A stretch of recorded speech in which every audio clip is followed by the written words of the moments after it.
Good evening and welcome to the June 2nd regular town council meeting. Please stand for the Pledge of Allegiance. Pledge allegiance to the flag of the United States of America and to the republic for which it stands, one nation, under God, indivisible, with liberty and justice for all.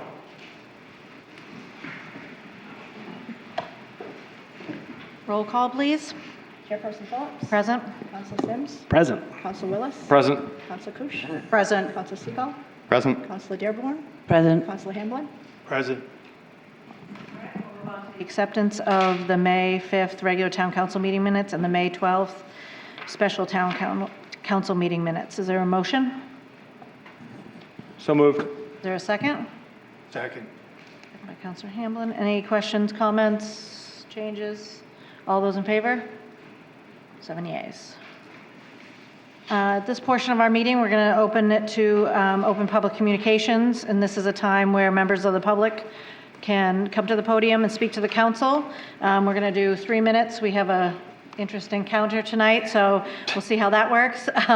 So we just ask that you state your name and tell us where you're from. And just as a reminder, this is for items that are not on the agenda tonight.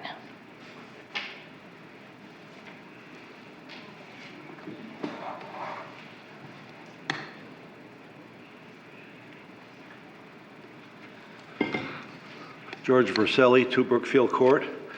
I would just like to say a thank you to Bob Lowell, who served as our representative or reporter for the community for many years, and did it in a very factual and unbiased manner. And I really appreciate everything he did, and I wish him a long, happy, and retirement, and healthy retirement. Also wanted to welcome Madeline, I think her name is Captain. I don't know if she's here. Oh, there's Madeline, to it, and I hope she can do reporting in the same manner, factual and unbiased. Thank you very much. Thank you.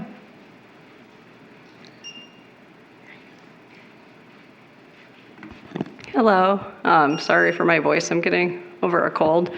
My name is Brianna Meister. I live at 71 Queen Street, and I'm going to be talking generally tonight. So, hello. I want to start off by first saying thank you. A few months ago, you voted to move forward the process to review quarry ordinances. Currently, as you know, there's an RFP out for this, and the process is just beginning. I meant to email you guys thank you after, and then life got in the way, and so here I am. I have heard you guys express that you want to do the right thing by not kicking problems down the line. And so I feel like that was a really proactive decision. And I really felt really happy and proud after that decision. I would ask before you make any decisions tonight that you pause to think about what is in the best interest of all involved. Is it better to push through decisions that benefits one interest, or is it better to wait until you have data to make an informed decision?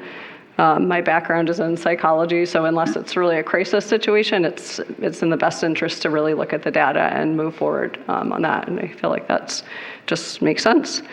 Let's say you all have agreed to invest money into a consultant to review quarry ordinances. In my opinion, you're investing money. It's worth it to see that out. It's to really not do that to just please neighbors who have been complaining, but to really use that report as a working document to guide decisions that you're making. Let's say it's worth it to see what information comes from this report and to use it as a guide to make informed decisions that benefit both businesses and the surrounding community and neighbors. I realize that decisions tonight may be framed as a compromise or something that we just move to the planning board just to see what happens.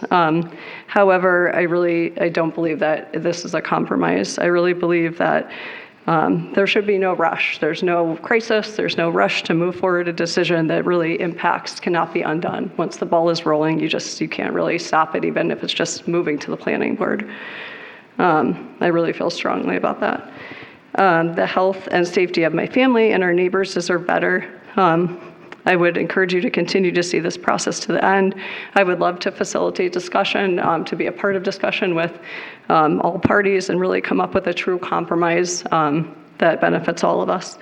I did just want to end. I was looking through the comprehensive plan, and two things really caught my attention in the chapter 4, the vision.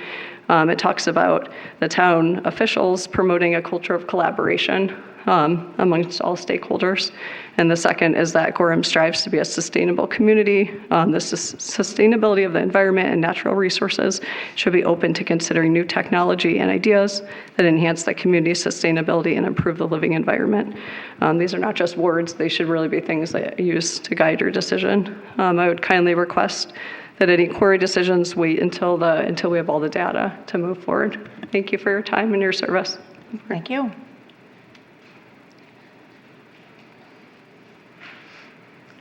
Hi, Josh Trombley, 30 Little River Drive, Gorham. Tonight I'm going to be reading an abridged version of a letter that was submitted by Keith Richard, who is the attorney for Gorham United, the group here in town that's working against the Amazon warehouse proposal. The letter has already been submitted to the council by email.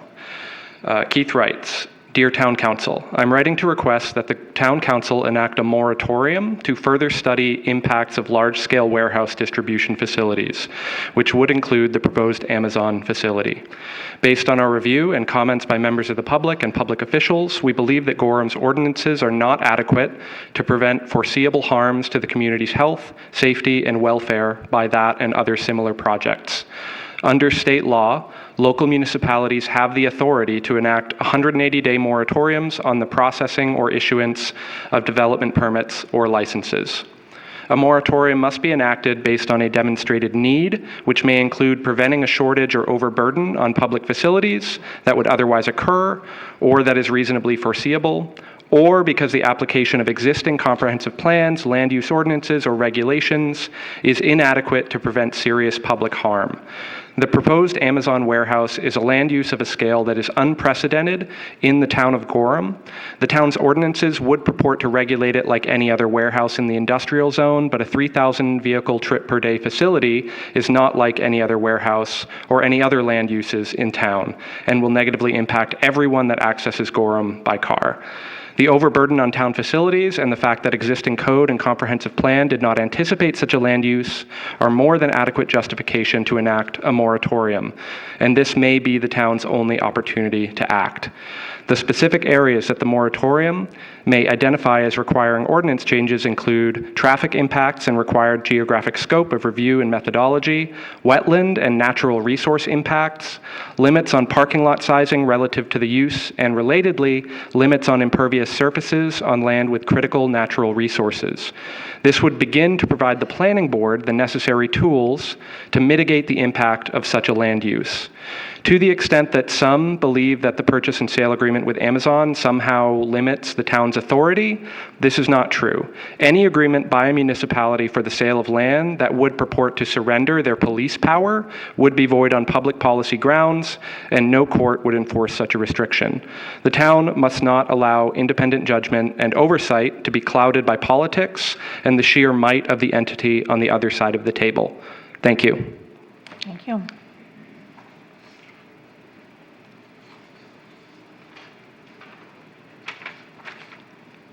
Hi, I'm Ann Bilodeau. I live on Shamrock Drive. I'm also here tonight to talk about Amazon and echo some of what Josh just said.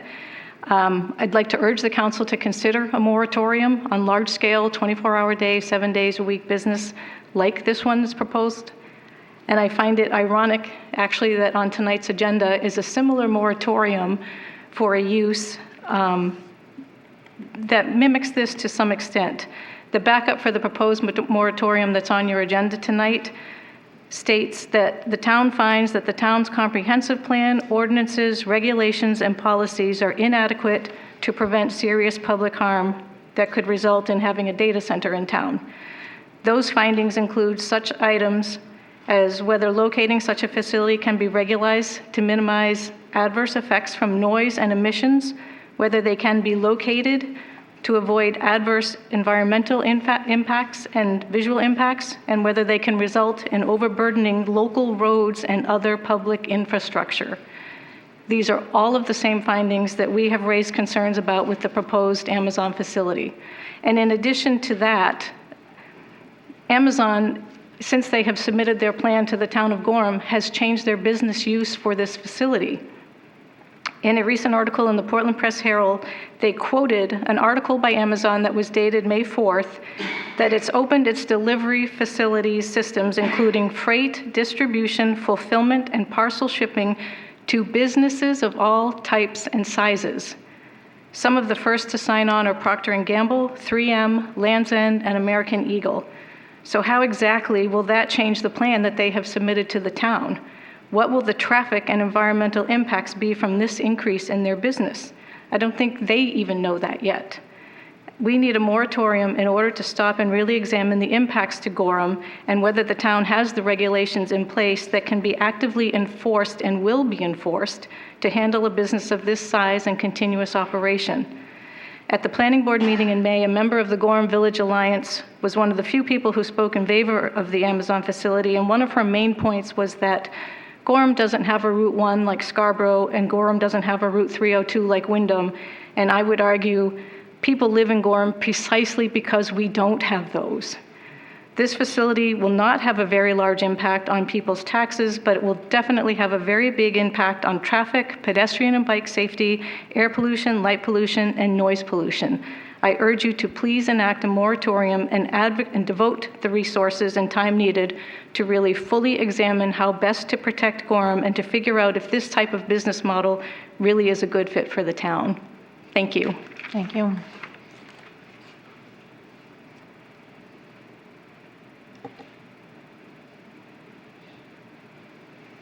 Good evening. My name is Kathy Robbins, and I live on 71 Queen Street. I believe that the residents of Gorham may soon be hearing the word compromise as far as the quarry, and will need to decide whether this compromise will actually be of equal benefit to both groups involved. Will both groups benefit in equal ways? Or will one group make money off this compromise while the other group be subjected to further costs in terms of impacted health and costs incurred in property damage?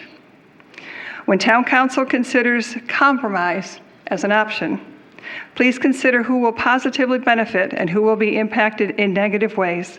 That renders this not really a compromise, but a one-sided giving in. Thank you for your time.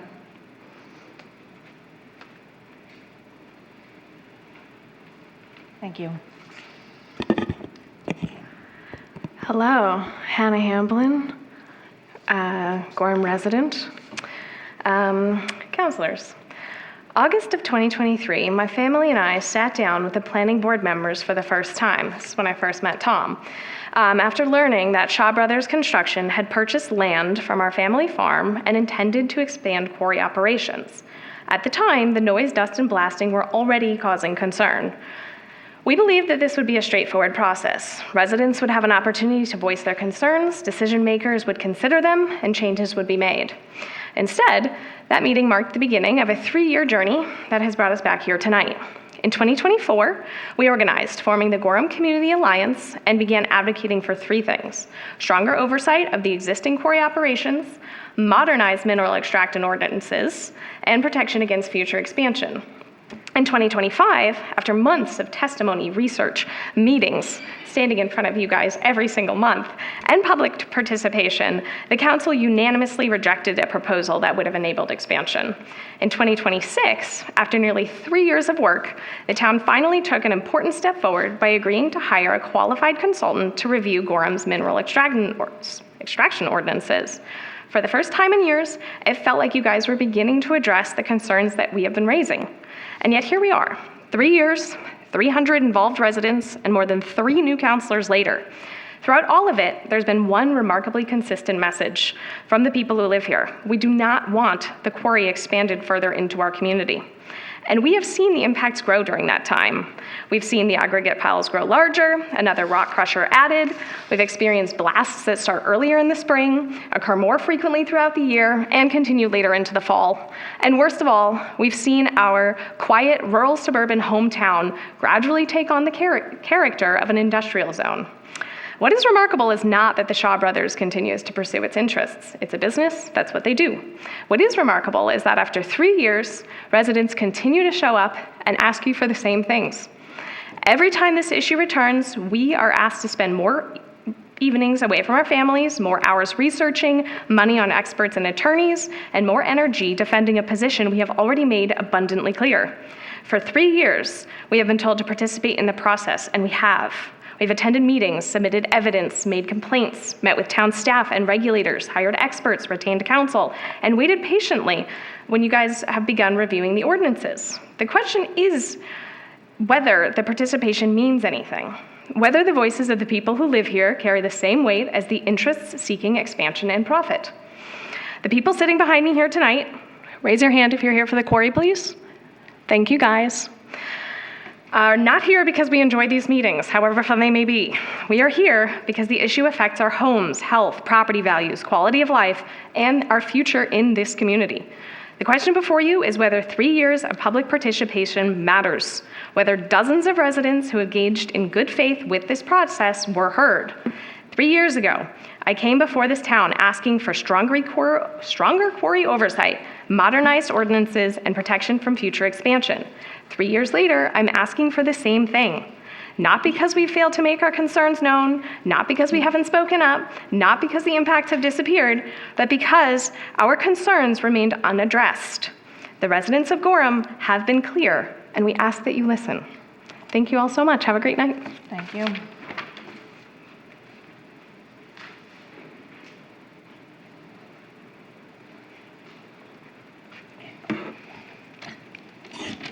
Hello, I'm Catherine Atwood. My address is 293 North Gorham Road. And I did come back to talk about the wetland impacts on the Amazon warehouse proposed development site. And I'm going to keep coming back until this is resolved because I care this much about this topic and ensuring that the environmental ordinances that have been outlined by the town of Gorham are actually enforced. It truly does matter. It matters for this project. It matters for every project that comes before the planning board, for every moment until there's no earth left, which at this rate there might not be. Anyways, I did want to start by saying that I appreciate that the planning board has paused on this matter to investigate it, and that's exactly what the project requires at this point. It completely deserves that, and I appreciate it. It's clear the application in its last version does not meet the environmental standards around the wetlands. At this point, the board of the Friends of the Presumpscot is actively watching this and is deeply concerned, as well as a number of other local environmental groups. The level of organized attention the application is receiving from the environmental community should signal to the council that the concerns being raised are serious and well-founded. And our strong preference is that the town enforce the ordinances as they stand. It's not asking for anything extraordinary, just asking that the rules that Gorham already has on the books be applied fully and correctly to the application. If that happens, the outcome will speak for itself. The concern has been raised about some of the complexities of the town's financial interest and simultaneous responsibility to administer a fair and lawful permitting process. That's creating a situation that requires exceptional care. The community is watching, especially the environmental community at this point, to see whether Gorham's institutions can hold that line. I believe the town can. And I believe in all of you in your capacity to make sure this happens. Thank you.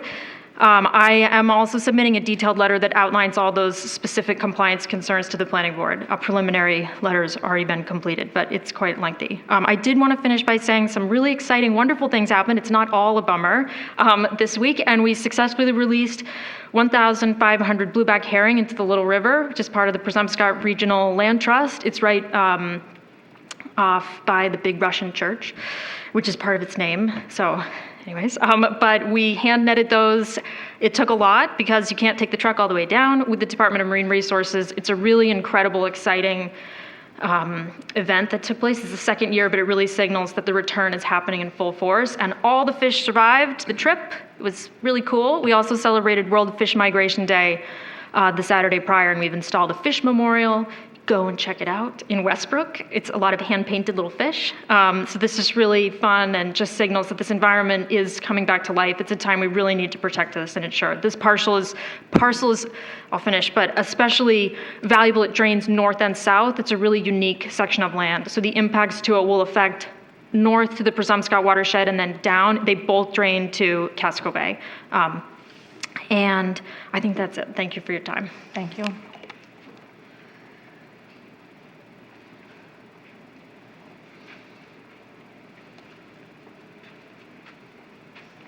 Good evening. I'm Kimber Cross. I'm at 185 Shaws Mill Road, Gorham, Maine, and I'm just the wife of a farmer who's interested in the town. I found that we have two projects that are going on in the state. One is the MDOT, which has Portland West, and their concern is transportation. And the second one that we have is the bus rapid transit, which is Portland, Westbrook, Gorham, and maybe further west again. And so when did this start? This started in 2025. It didn't just start yesterday. But we have members that are here that attend those MDOT meetings and the rapid transit meetings. And they attend those advocating you to do the surveys on them. And they have the information available.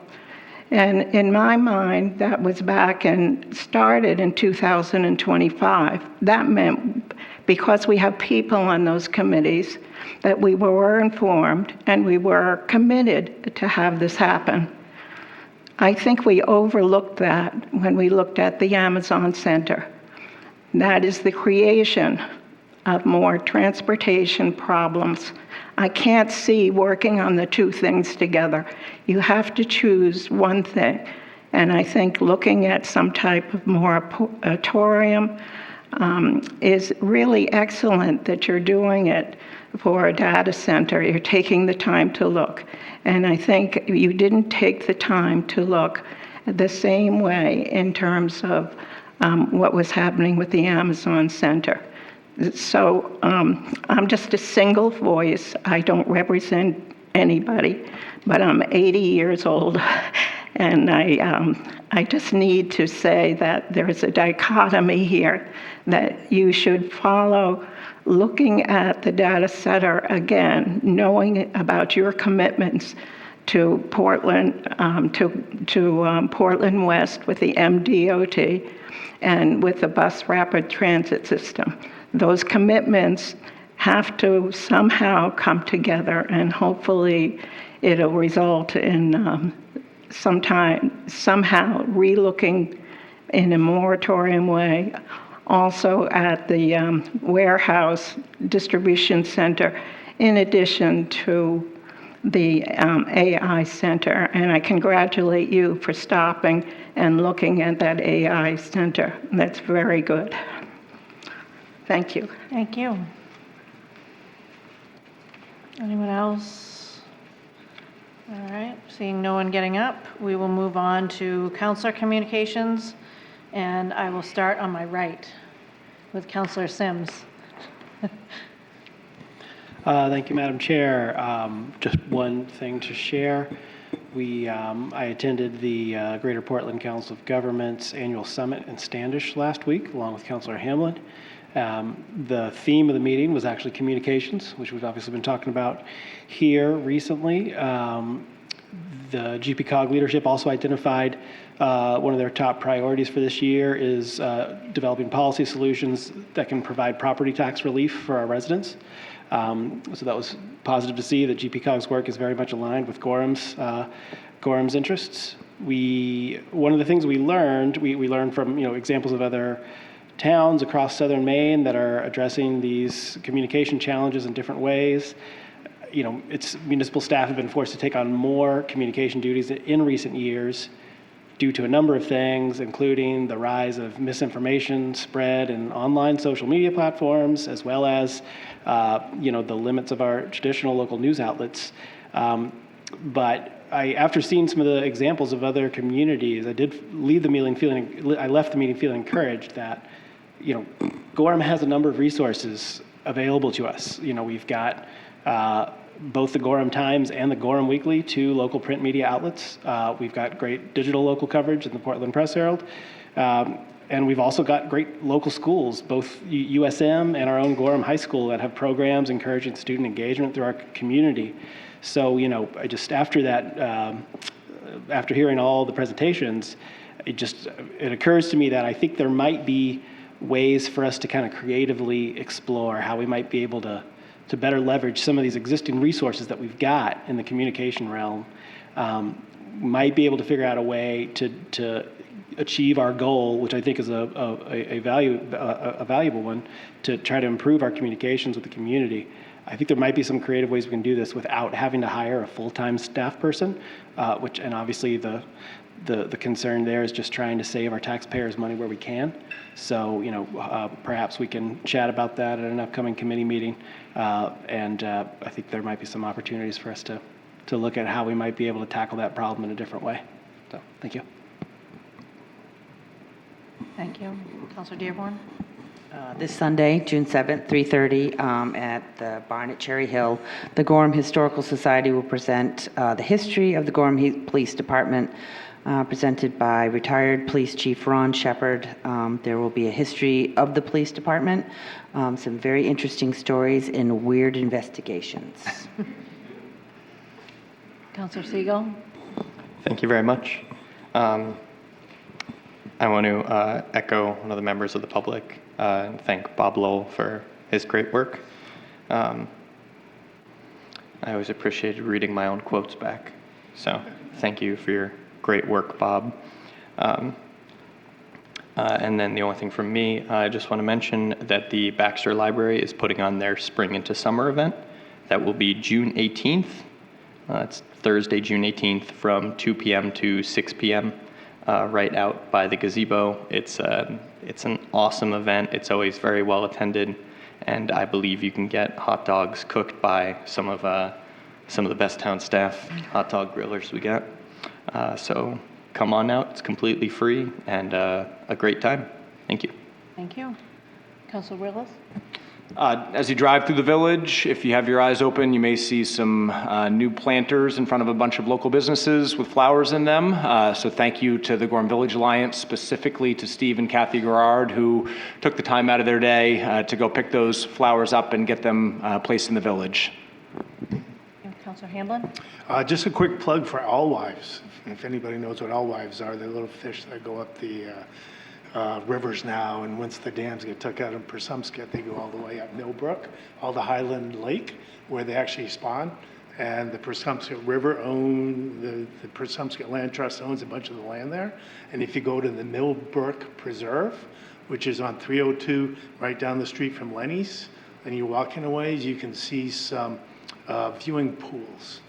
And you actually see these alewives ready to go up, jumping over little waterfalls to get out. It's an amazing thing of nature, and it's well worth it. It's really close by, and if you have a few minutes, you should check it out. It's pretty fascinating. Thank you. Thank you. Councilor Kush? Okay, I'm going off on a little bit of a tangent. And people in the audience, you might understand this, but I haven't been able to figure out who the quote is from.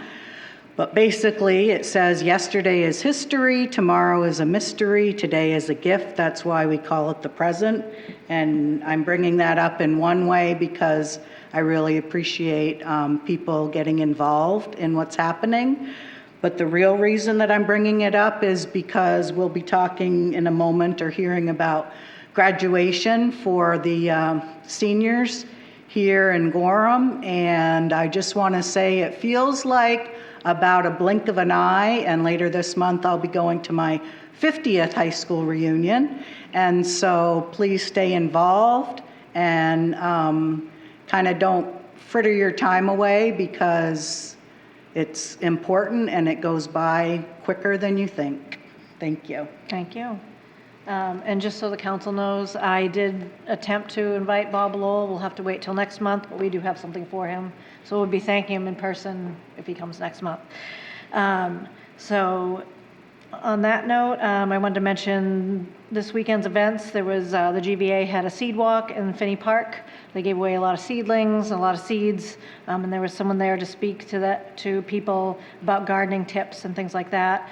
And it was also at the same time as the annual Gorham Taste Walk.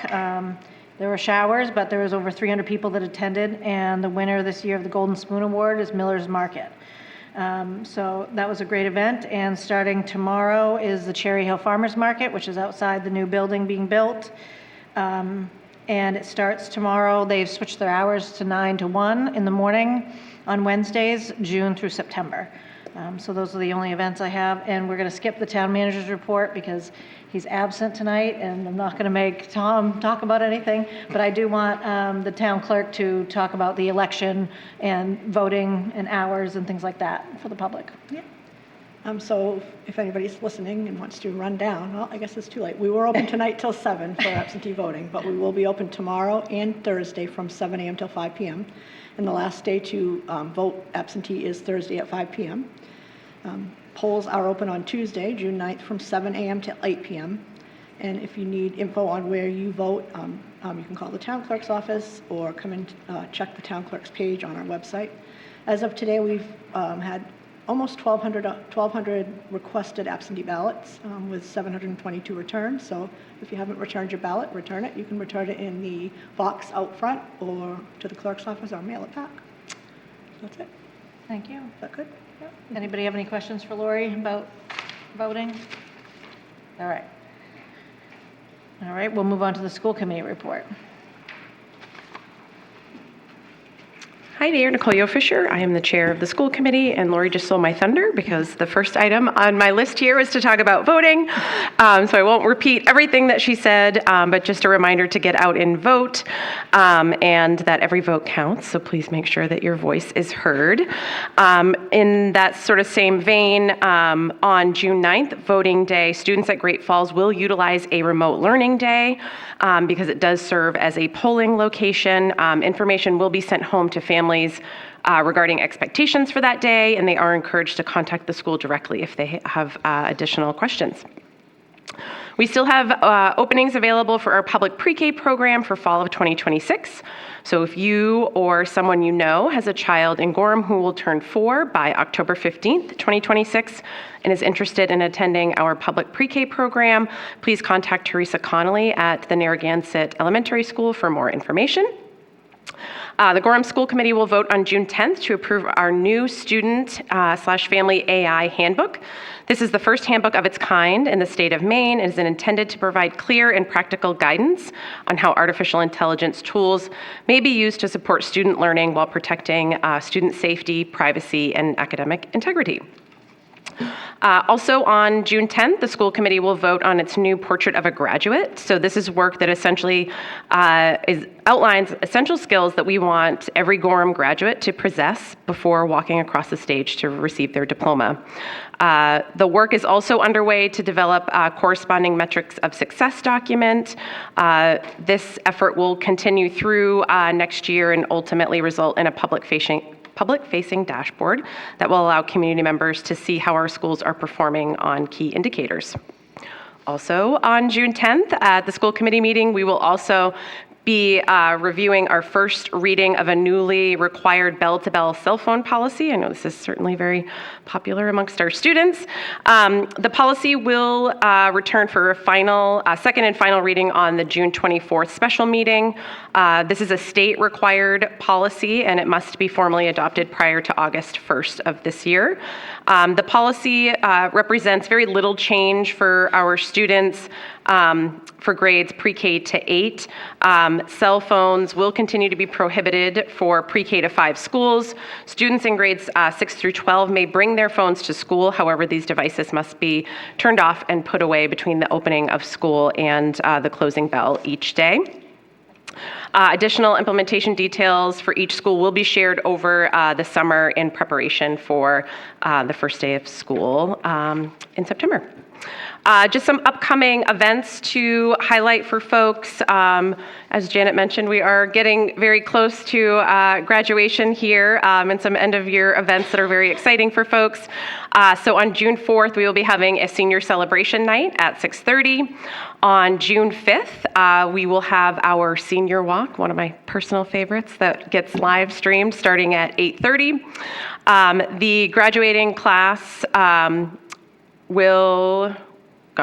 I think those dates are wrong, sorry. It's June 7th for graduation, right? got them wrong. Sorry, my bad. So June 7th is graduation, starting at 4 o'clock at the competition field. Following that is our celebration convoy, which starts at 7:30, beginning at the industrial park and traveling the traditional Main Street route. June 15th is our step-up day across our elementary schools and Gorham Middle School. The 5th grade celebration for all 3 elementary schools will happen on June 16th, as well as 8th grade graduation celebration at 5 o'clock on the 16th. June 17th is our last day of school. This is a half day or typical early release schedule. Opening dates for school year of 26 to 27. August 26th is our first day for grades 6, 9, and pre-K. August 27th is the first day for grades 1 through 5, 7 through 8, and 10 through 12. And September 1st is our first day for kindergartners. Some athletic updates. Our girls tennis team lost their preliminary playoff round. Our boys tennis team lost in the quarterfinals. Outdoor track, our boys placed 5th and girls placed 9th in the SMAA championship meet, and states will take place on Saturday in Bangor. Boys lacrosse has its final regular season game tomorrow. Girls lacrosse has its final regular season game tonight at Bonnie Eagle, and a win will secure a playoff berth. Softball is currently ranked 3rd with 2 games remaining and will host a quarterfinal game on June 11th. Baseball is currently number 1 with 2 games remaining and will host a quarterfinal game on June 11th as well. The team is also qualified for SMAA championship tournament this Saturday at St. Joe's College. Congratulations to Hunter Fink, a Gorham High School junior who was named the Baseball Gatorade Player of the Year. Congrats to him. Sports Awards night, including Senior Athlete Awards, will take place on Wednesday evening at 6 o'clock. The school committee would like to congratulate all of our student athletes, coaches, advisors, staff members, and graduating seniors on another outstanding year. We wish everyone a safe, relaxing, and enjoyable summer. And as a reminder, the school committee traditionally likes to take off the month of July and part of August off each year with no scheduled meetings. So this will be the final report for the town council until September. Sorry, guys. Thank you. Anybody have any questions or comments? Go ahead, Janet.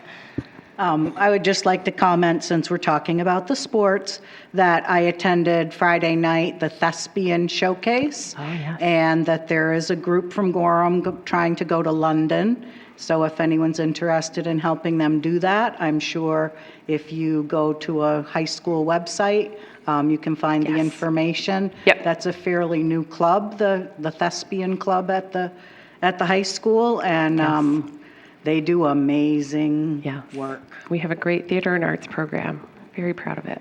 Thank you, Janet. I got one more item, and it's fitting with our moderator, Mr. Verselli, and the crowd here. Aspire Gorham, we had a whole bunch of interns out in local businesses. Somebody can tell me how many that would know better than I would. I think it was like 150, if I remember correctly. I'm getting a nod. Yeah.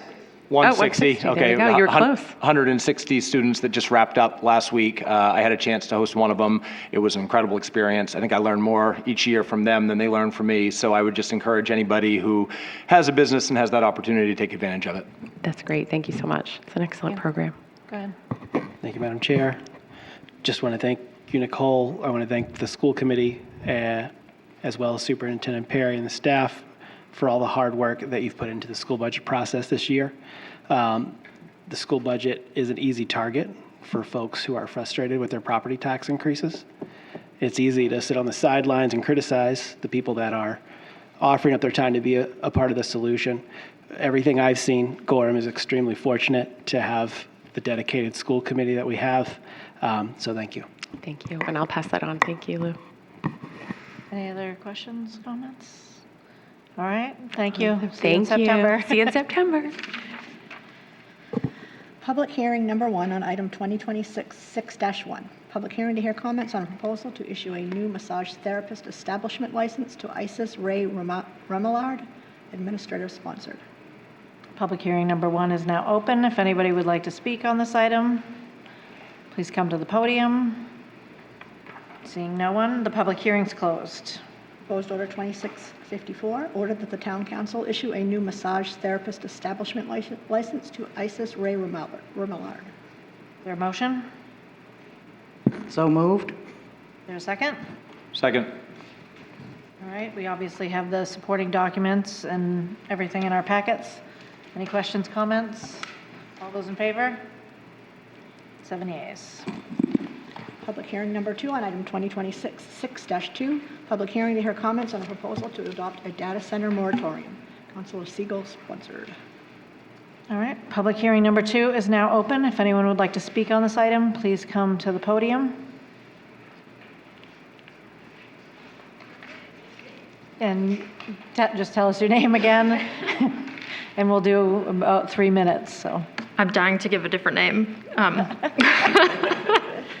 Okay, I'm still Catherine Atwood, and my address is 293 North Gorham Road, and I'm a board member of the Friends of the Presumpscot River, a local environmental organization that is dedicated to protecting the Presumpscot River and the related tributaries in the watershed, so we all can drink water and continue to live. And I just wanted to speak today to really encourage the council to adopt the moratorium. These data centers really vary widely in their size and their energy usage, but they can, at their large scale or really typical scale, consume up to 300,000 gallons of fresh water a day. And especially in our area where the water source is so connected to our drinking water, it's really an extreme risk. In communities where data centers have been erected, they have experienced very significant deficits in their drinkable potable water already. I talked to someone in the legislature about this as they were looking at it at the state level, and really seems like it's coming back to the towns to enact the moratoriums, who gave an analogy or the example of the only other recent moratorium at the state level on a new emerging business was cannabis grow shops, and we all see how much that limited the cannabis grow shops around. So it really can be an extremely business-friendly move here to help give organizations like ours in the town time to think thoughtfully about this. How do we protect our resources, protect taxpayers, consumers, everybody in town, and still welcome businesses in if that is ultimately a benefit to us. So our organization is adopting some formal recommendations around that use, but still need some time. Westbrook is looking at adopting a moratorium as well, and is taking the time to really consider that thoughtfully, and it would be an awesome move to ensure we can drink the water. Oh, also, I'm trying to make this related, but I just wanted to shout out the alewife mention and say that alewives and blueback herring are the 2 species of river herring. They're almost identical, and they need that water too to survive and live. So it's very cool they're in Millbrook and returning to the little river closer to us. They carry nutrients back and forth to the sea. So the rivers and the water is more than just fun to look at and drink. They contribute to our health overall and the health of the whole environment everywhere. Okay, that's it. Thank you. Thank you.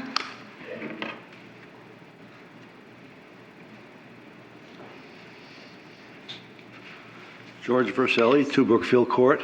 I just want to remind the council that it's been a couple of months ago that I had sent a letter to all council members, and in that letter it gave a lot of background on these data centers and also a couple of links to videos showing some of the impacts from these data centers that have been built. And I encourage you, if you haven't seen that letter in a long time, to go back and take a look at it. And I'm all in favor of a moratorium that you're recommending here tonight, or considering here tonight. Thank you. Thank you.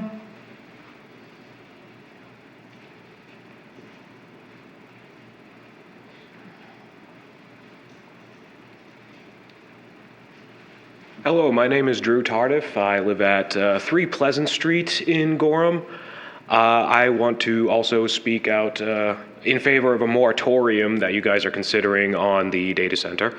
I know that this is, I think it was 6 months you guys wanted to have a moratorium on that. I don't know if that's accurate. That's a lot of time to Google something. You can look at news right now and just see what the different causes of data centers, or what data centers are causing in different areas. And I've worked in IT a long time, so a lot of people might look at me and think, oh, well, he'll love that. No, I'm here to warn you against it. You can look at the news, you can see that there are horrific amounts of pollution that these things give off because America doesn't have the infrastructure to output the amount of electricity that these huge AI data centers actually need. Especially in the state of Maine, we actually aren't allowed to use nuclear energy here, and you're going to need that if you want a data center to not be running on what the other data centers in other states are running on now, which is a kind of like having an army of diesel generators. So a lot of places end up having these AI data centers running on diesel generators just constantly. The 24/7. They never turn off. People are still going to make AI data requests for making a cat video of a cat playing a trumpet at 3 a.m. They never turn off. You're going to have these diesel generators running around the clock, and they make a huge amount of noise and a huge amount of pollution, which is why, you hear so much of that, so much noise every time the power goes out, because people are running their small generators in their homes. And that's only just during when the power goes out, which happens to us every winter. So I'm sure you people have experience with that. Okay, now imagine those same generators all the time, but they're the size of a truck, and there's an army of them just sitting in the middle of Gorham. Another thing is light pollution. These things, for some reason, they just need lights on all the time. Maybe it's an insurance thing. That part I don't know. But people in other towns across America where they have set up these data centers now say that I have to close my windows during nighttime because it's as bright as day, because they put up a data center right next to my house. And, I can't see the stars anymore. Where's the moon? I don't know. I can't see it anymore. It's too bright at night. And so given all these different things, water. Someone else mentioned the water issues. A lot of computers that people use for gaming nowadays have water cooling features. It's a better way to just keep your computer from, making your apartment very hot. And they just basically run water in a cycle through the computer. Okay, now imagine this on a humongous industrial scale. They'll be taking water out of a river and run it through their machines, but then they put it back in the river, right? Okay, well, that water's very dirty when it comes back out the other end. It keeps the data center from burning down. That's good, but that water's very dirty, and it'll go back into our water supply, as someone else so intelligently mentioned. And do you guys want to drink that? Because I don't. Another thing is that those batteries get really hot. If you have a lithium, I don't know if you've ever had a lithium battery fire in your home or apartment. They don't get put out by fire extinguishers. You deal with fires that come from humongous lithium batteries that end up acting as a electrical backup system for when something bad happens to the diesel generators is really dangerous. Could you finish up your comments? I just want to be fair to everyone that you've had 3 minutes. I'm so sorry. No, Well, that's fine. No. Huge amount of batteries altogether that cannot be put out in case there's a fire, and the entire deal with putting them out is basically you get everyone away from it, and then you wait, because you can't put them out with a fire truck. They just burn forever no matter how much water you put on them. That's really dangerous. I urge you to please just Google it. This stuff is publicly available information. I'm sorry.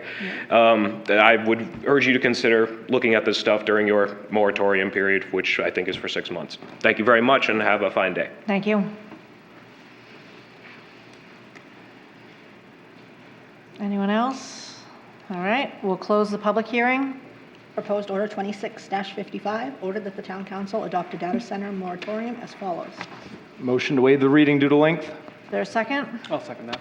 Second, Counselor Sims. All those in favor of waiving the reading due to length? 7.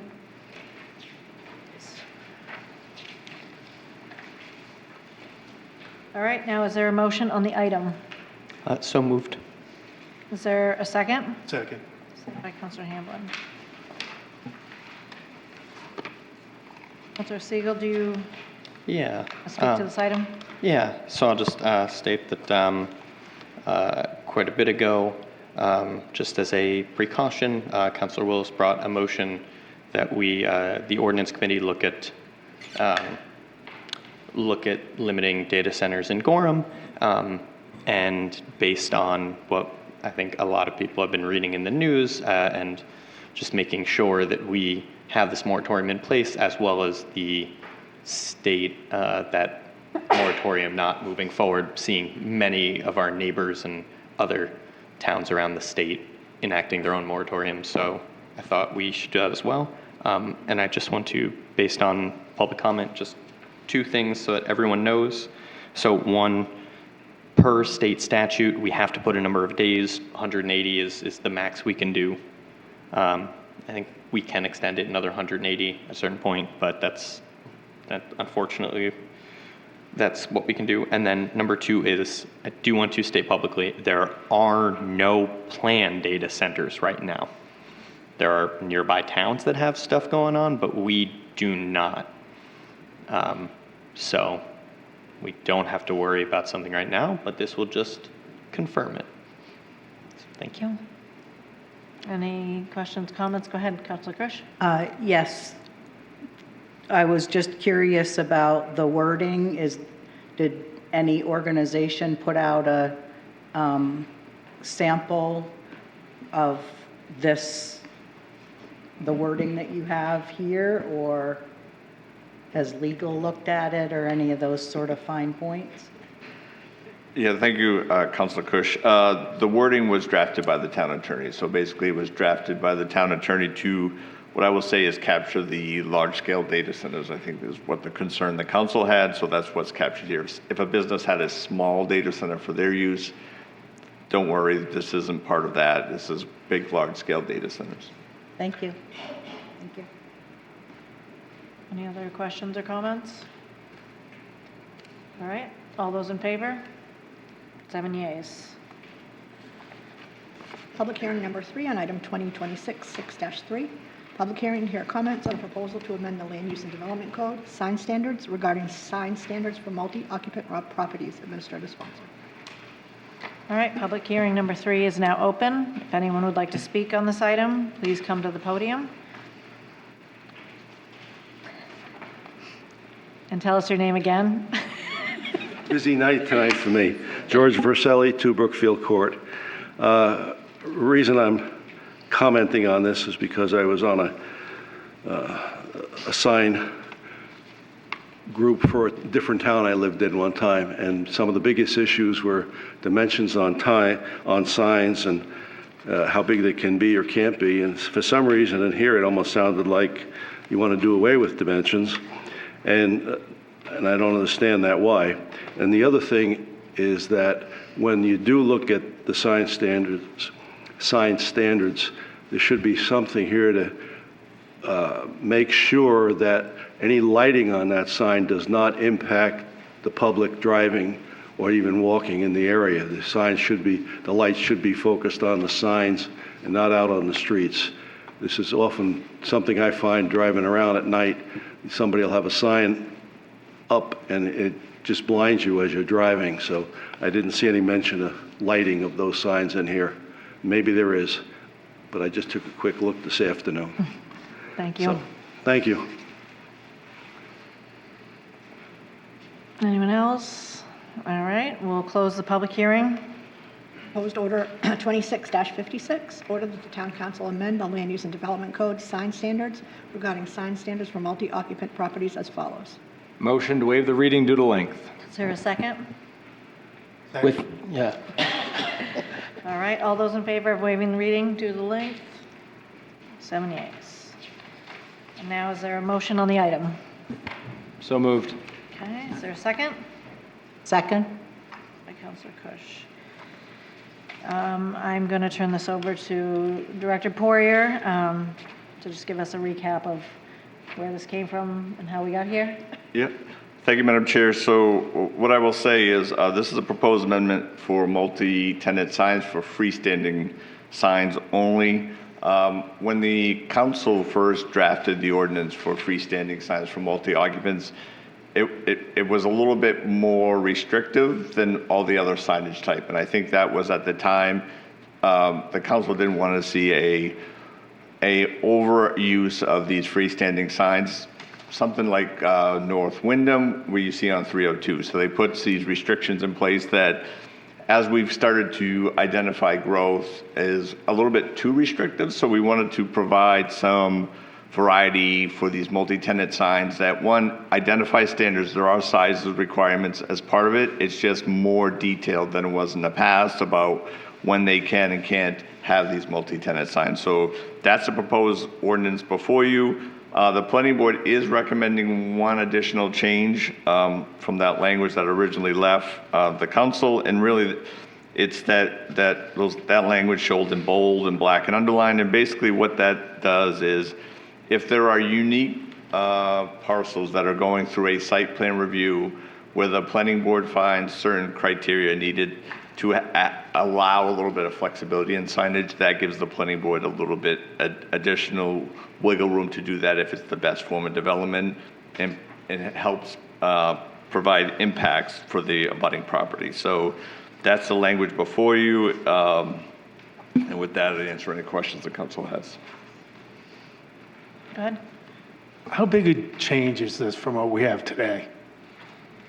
So the language struck out, so I think it depends on what sign district you're in.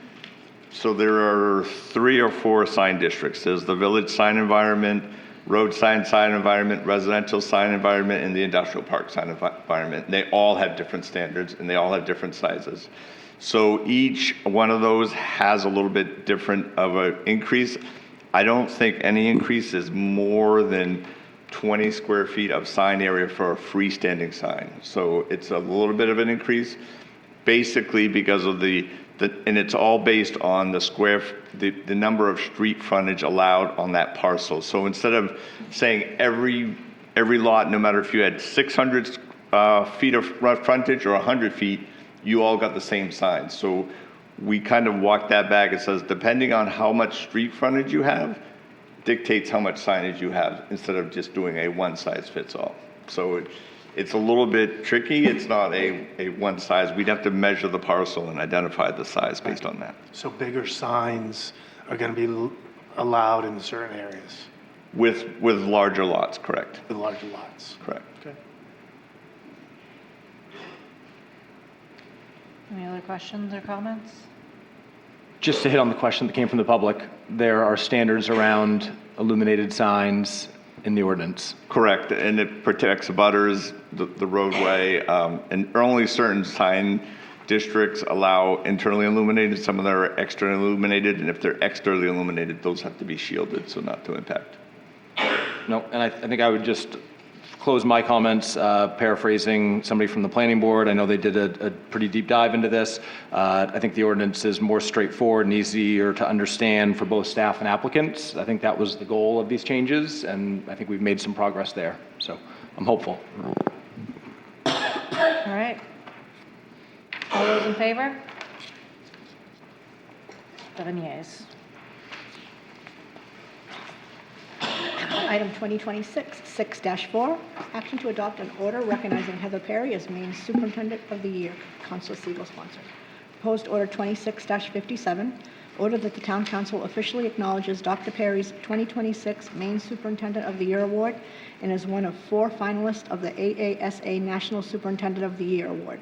And be it further ordered that the Town Council thanks Dr. Perry for her continued service to the town of Gorham. Is there a motion? So moved. Is there a second? Second. By Councilor Kush. I think it's pretty self-explanatory, but if you'd like to say something. Yeah, I just want to say, often the council feels, it shouldn't step on the school committee's toes. So we often, things related to the school, we don't talk about much, but, I just had the realization that this is actually quite a big deal. I mean, to be in the top 4 finalists for the whole country and to be the Maine Superintendent of the Year. And to everybody, being a superintendent is an incredibly hard job, and we actually have a really, really good superintendent here. I would encourage you to read about any other town, and it will make you feel really, really glad to be here in Gorham based on what all the other towns are going through. So I just wanted to make sure that we got it on the record. Okay, well, after we vote on this, I think we'll suspend the rule of no applause. And we can do that after we vote. That's if we vote in favor. So just say. All right. Anyone have anything else you want to add? All right. All those in favor? 7 yeas. Thank you, Heather.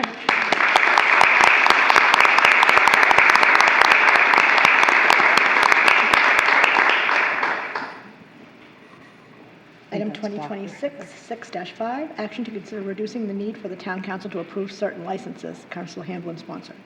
Proposed order 2658, order that the Town Council forwards to the Ordinance Committee for review and recommendation, limiting the requirements where possible for the Town Council to approve licenses and/or permits. Is there a motion? So moved. Is there a second? second by Counselor Sims. All right. Counselor Hamblin, I think this is pretty self-explanatory, but do you have anything to add? No, I think we talked about it in the last meeting.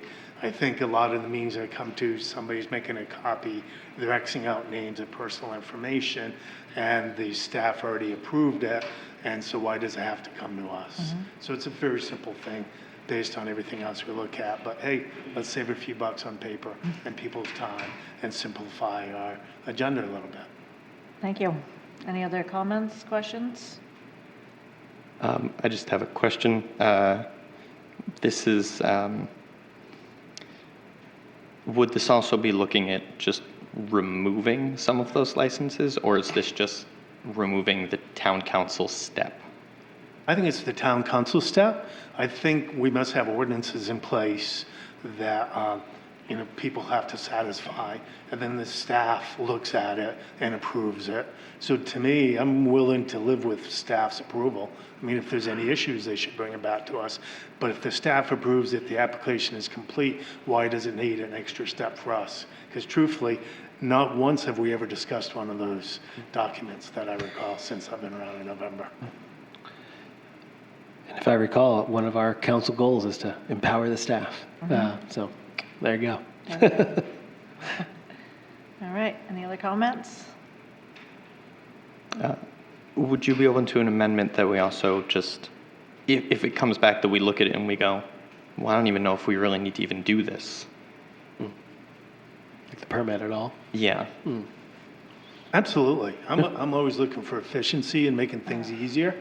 If we can find a better way to do things, let's do it. Save time, money, and energy.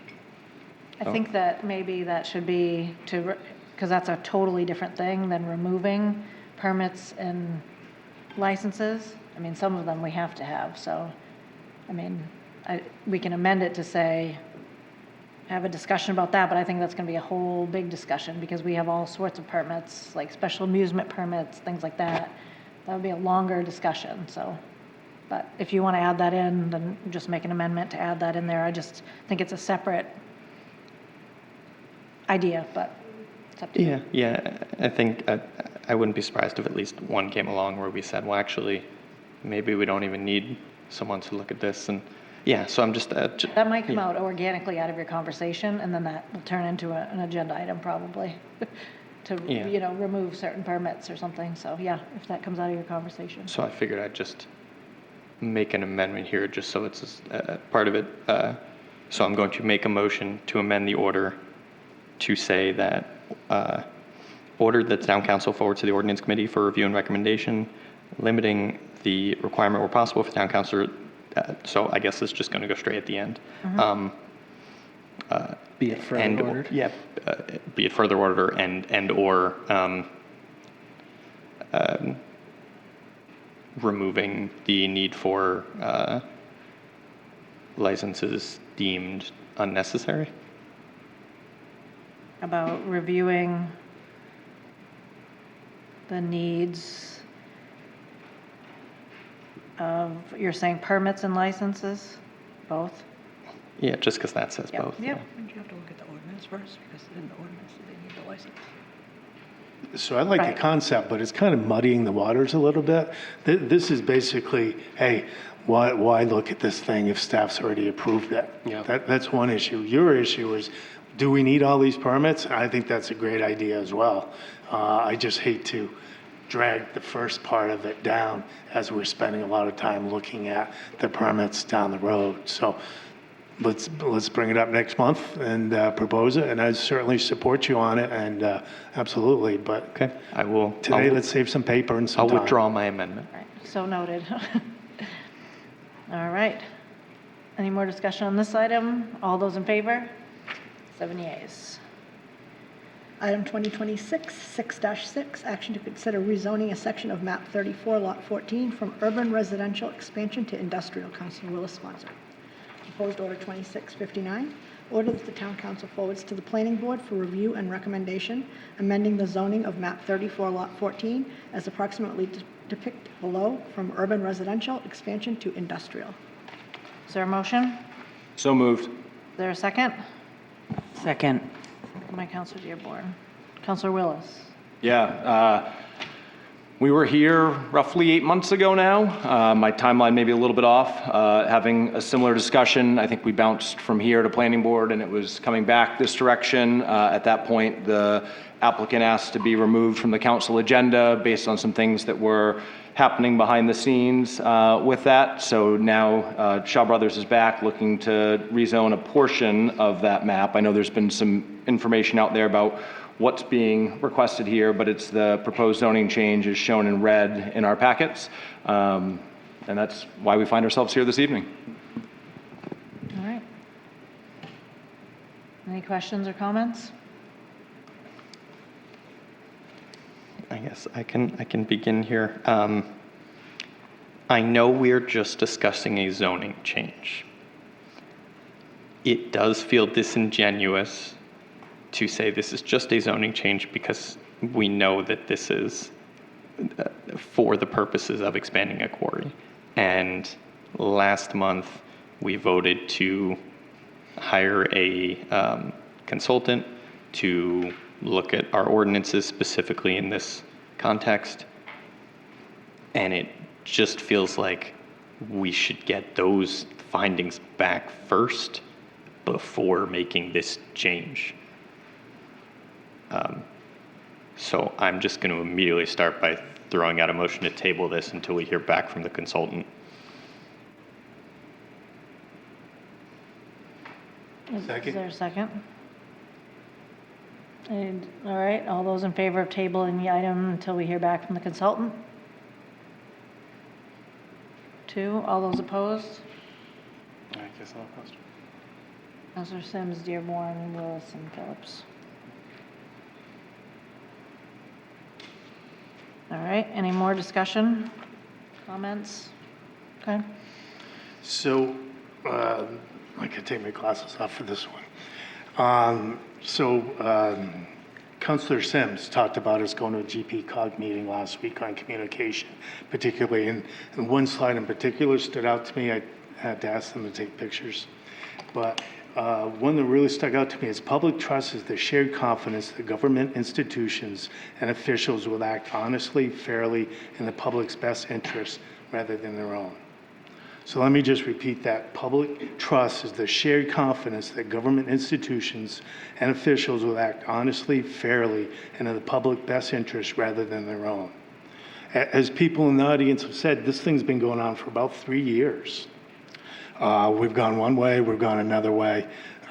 We've had a lot of people talk to us in public format. I was on that side of the table. Now I'm on this side of the table. And I'll have to say, I don't ever remember anybody from the public wanting to expand the quarry. Everybody who's talking about the impacts to the neighbors, what it causes to people. And it seems to me the town council should listen to that. And I think we did, as Councilor Siegel said a few minutes ago, a month or 2 ago, we said, okay, the ordinances are really old, they're difficult to interpret, they're even harder to enforce. So that's why we decided to hire a consultant, take a look at this thing, and let's see what we have. And we don't know until that look is done, because I don't think the town has a great deal of experience in the quarries. I think other things that weren't mentioned by the group today, there's new residential units being built as we speak. I mean, off of Lily Lane, there's 3 houses from the second floor will be able to look into the quarry. Another one over Mosier Road will be impacted by the dust like everybody else in that area.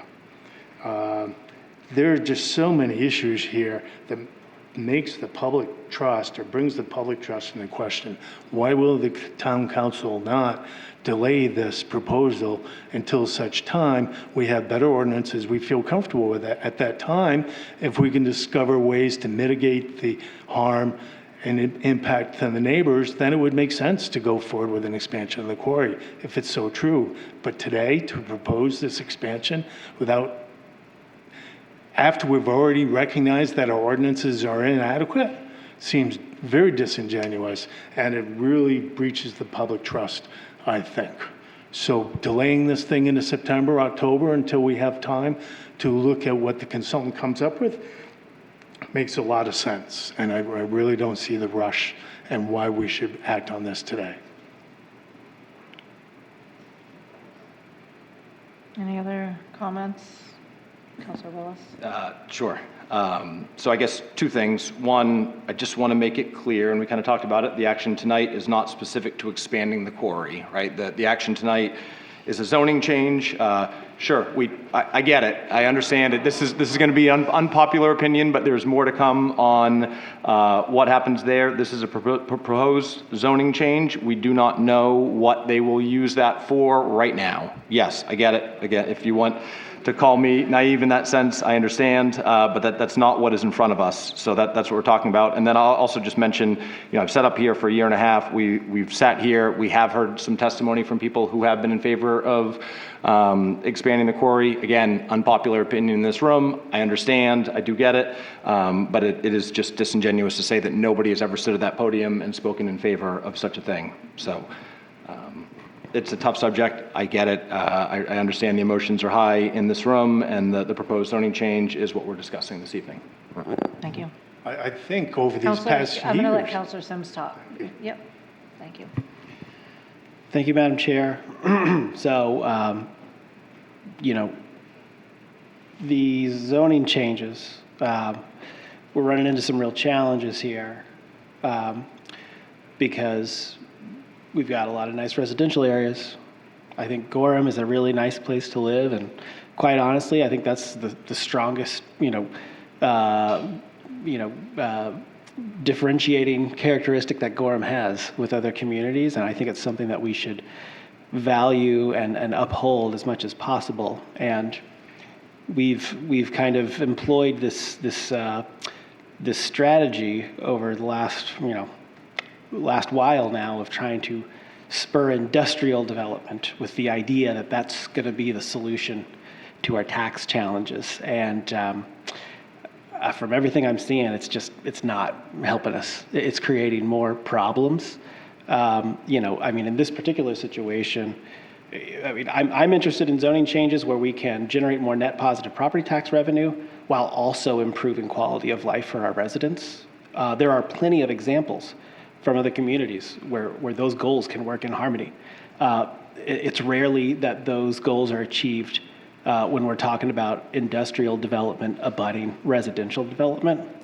I honestly, I think it's worth continuing the conversation about what the current ordinances are. I think that the current operations can continue in the existing area that's zoned industrial. No one's stopping them from doing that. I just don't see a scenario where it adds, from a property tax situation, if this thing expands, if the industrial zone expands, it will likely decrease property values. And then the rest of Gorham taxpayers will be forced to pay more to make up that difference. So I just don't see, clearly, I think there's a vast majority of people who have taken multiple months out of their time to be here to give us their input. I think we need to listen, and everybody's voice should be treated equally. And I just don't see a scenario where it makes sense to expand the zoning change here. So I'll be voting against this. Thank you.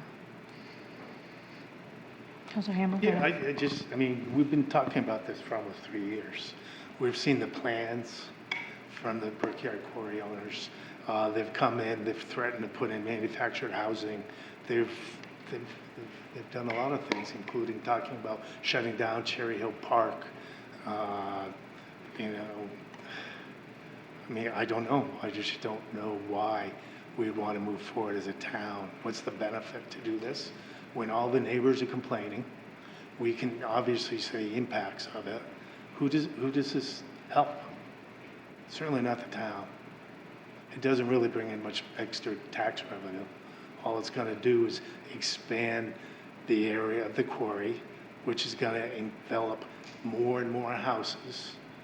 It's going to extend the life of the quarry, which is going to expend more generations of people who will be seeing the same impacts of the noise, the dust, the smells, and what do we get out of it? So I will be voting no for this. Any other comments?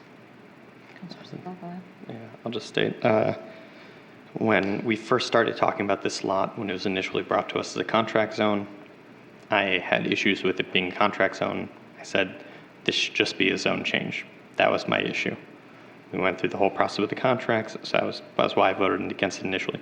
Went through the whole process with the contract zone, and then it came back to us as zone change. And I said, great, this is what I said from the beginning, awesome. And then changes with the motion, now this is coming back before us again, and yeah, I am voting no specifically because we shouldn't pass a motion looking at one thing and then immediately change that thing while we're waiting for those, while we're waiting for potential feedback and potential changes. It just seems like rushing ahead for no reason. So I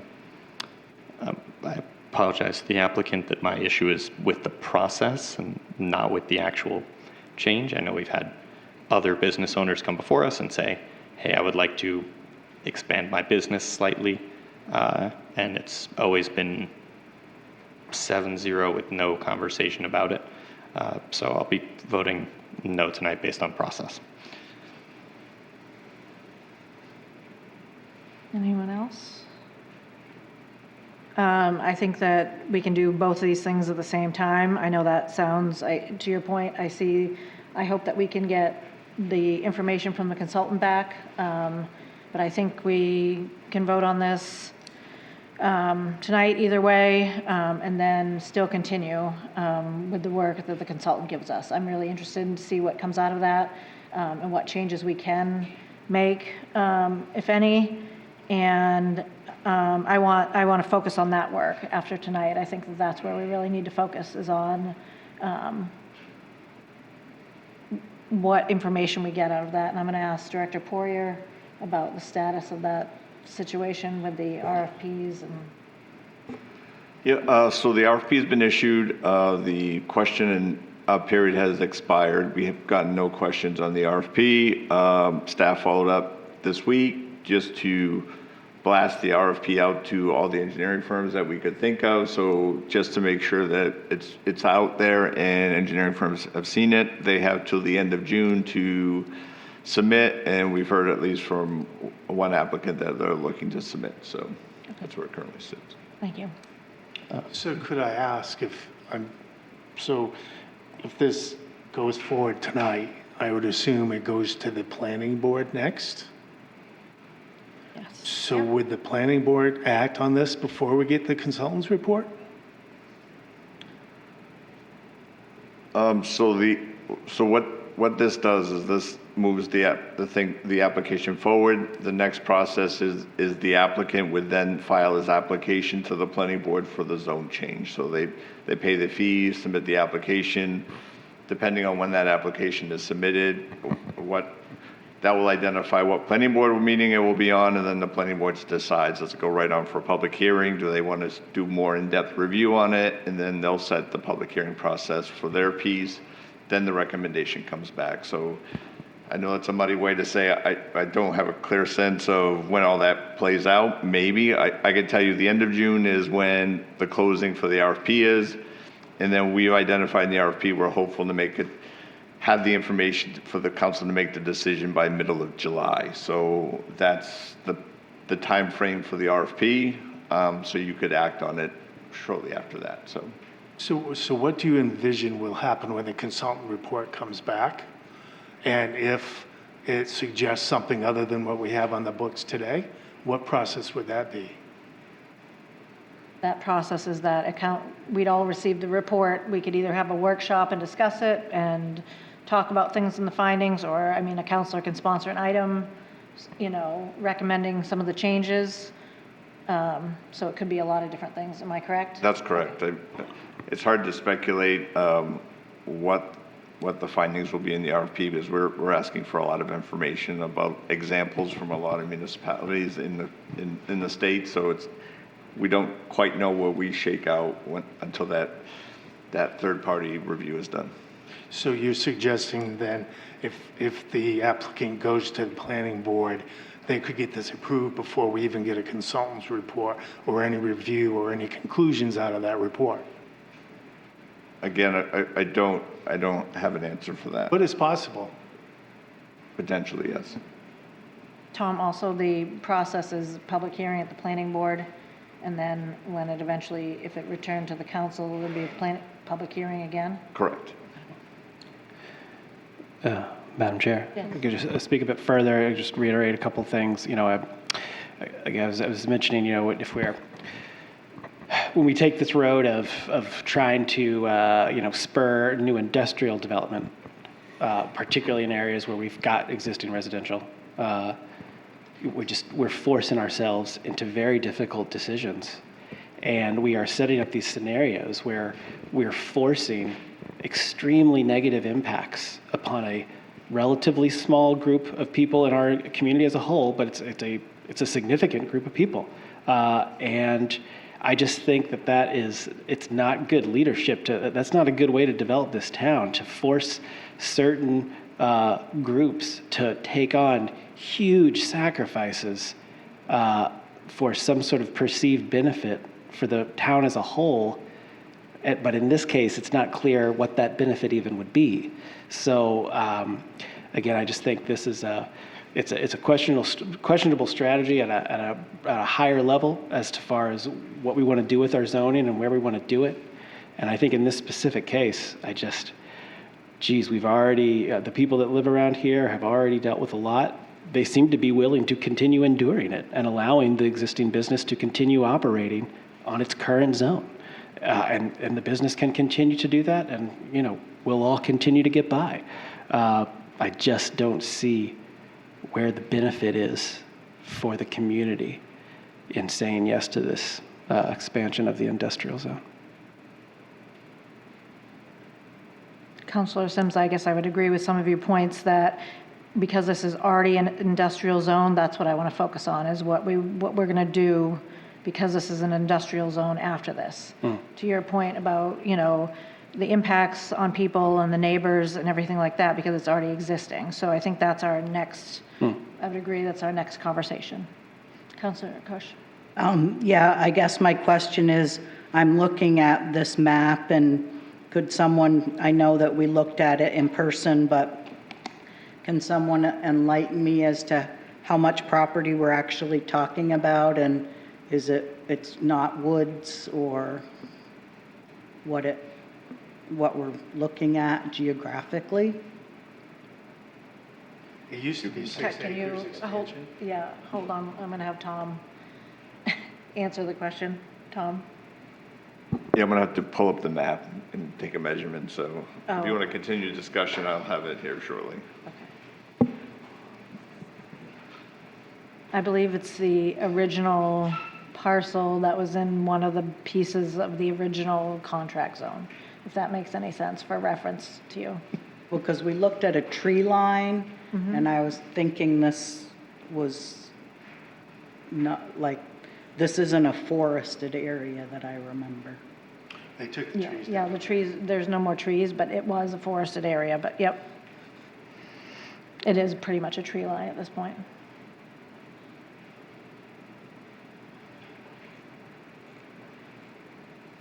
I'm gonna go on the fact that it was 5 or 6 acres. It was 6, Okay. I think. Yeah. It kind of had a couple different versions. We've gone through a lot of different versions.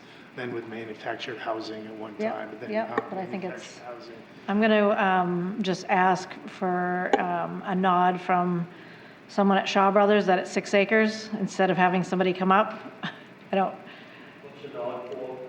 I just wanted to know how many acres the parcel is. That's all I wanted to know, so. Okay, so we're asking for the zone change on a larger piece that makes the line straight. Okay, But in okay. reality, the quarry expansion will only be about 6.5 acres because it stays 75 feet from the dry brook, so there'll be no trees. Do you want him to come up to the, no? So she's accurate that It's, the zone change goes beyond the do you want him to come up? but the quarry would not. Okay. All we want to make the line straight. Okay. 6.5 acres is what? Yep, so it's 6.5 acres, basically, and it's more or less the zone change is to make a straight line, to Councilor Siegel's point about making straight lines and zone changes. But, so I think that's where the tree line is that we saw, I think, when we went up and did a site walk, so. Any other questions?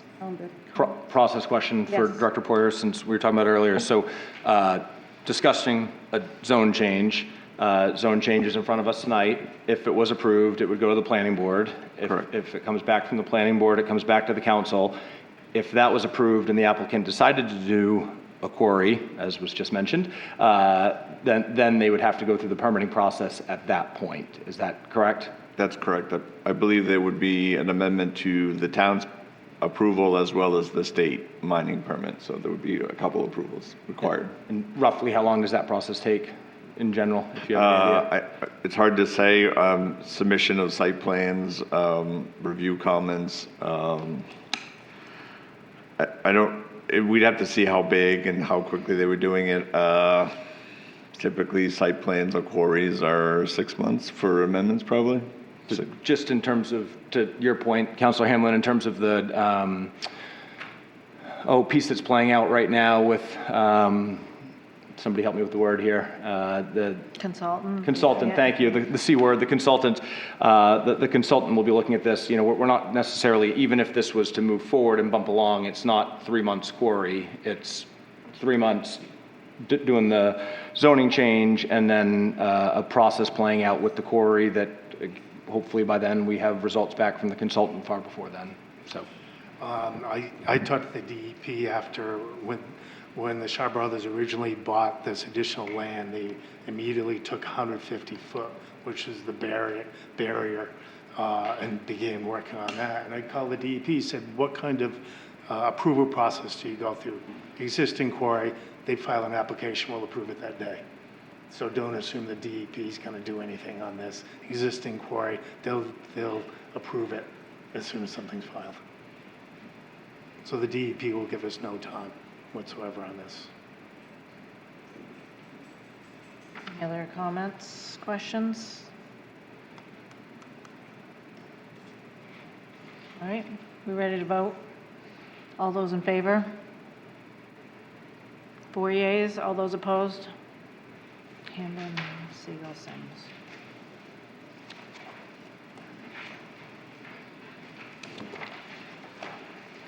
Item 2025, 5-9, action to consider authorizing staff to implement certain walking and biking safety measures in and around the Gorham Village. Councilor Sims sponsor.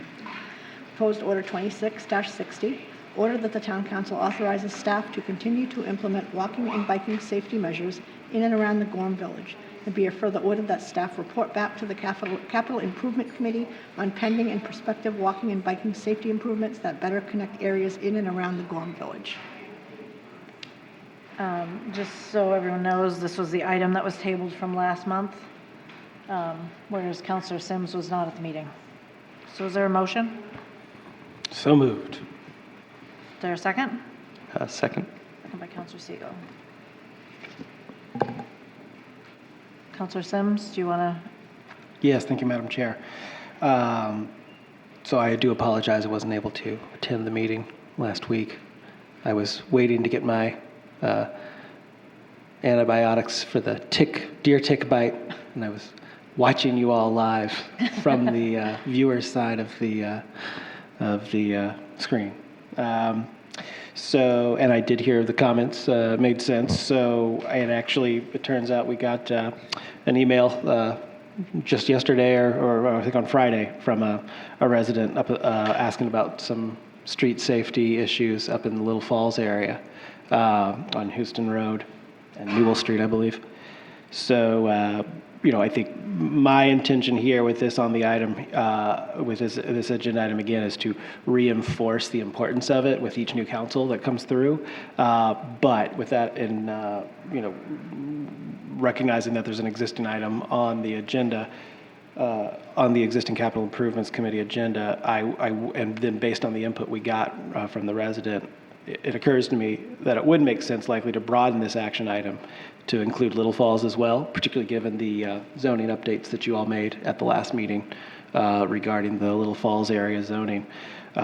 So I would propose a motion to amend the order as follows.